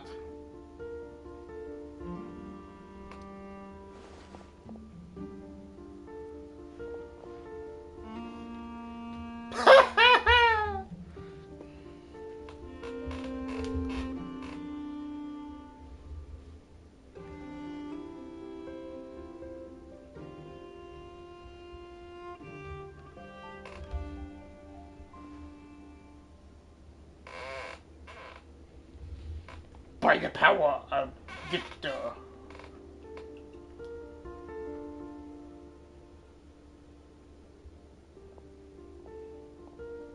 The work is done. The sacred scroll shut. The stars grow dim, the people silent. The white sun sets, the silver moon rises.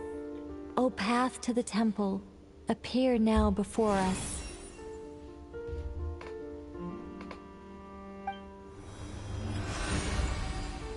Wow! It really opened! So that's what all this is about. They've been trying to open this gate. Come, let us enter.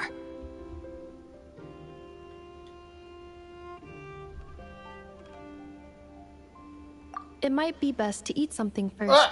Take care to chew properly and swallow slowly. It will give your body time to readjust to the digestion process. They will head in soon. They will need to enter this gate.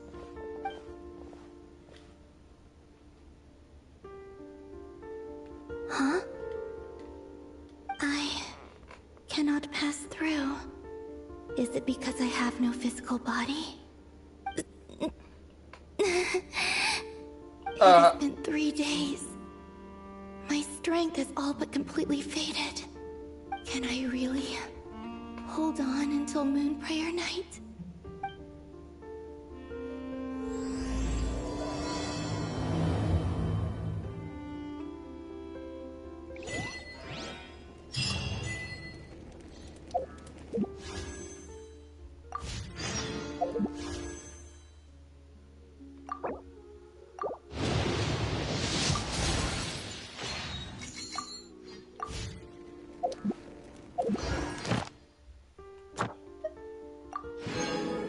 Wow.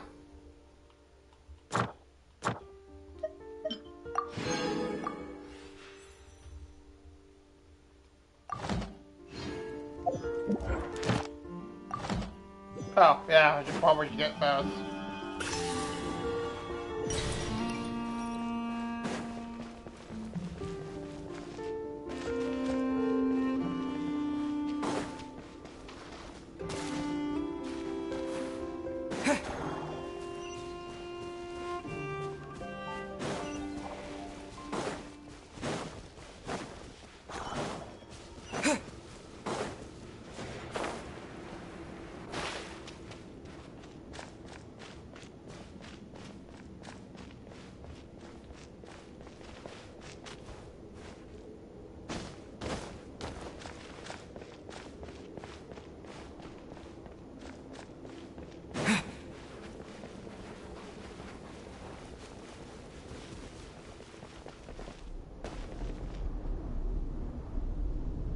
Oh.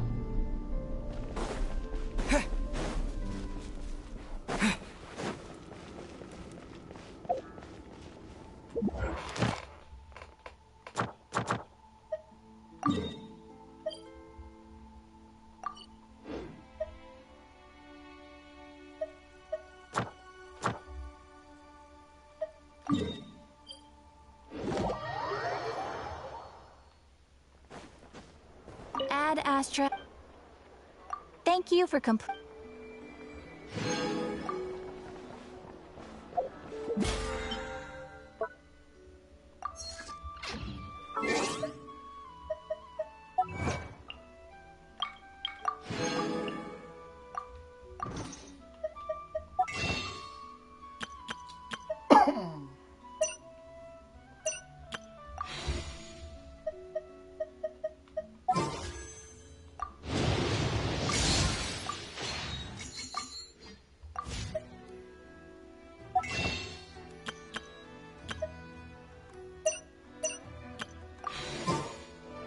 Alright, I'm going to go stream here. It's been like 3 hours. Almost 4.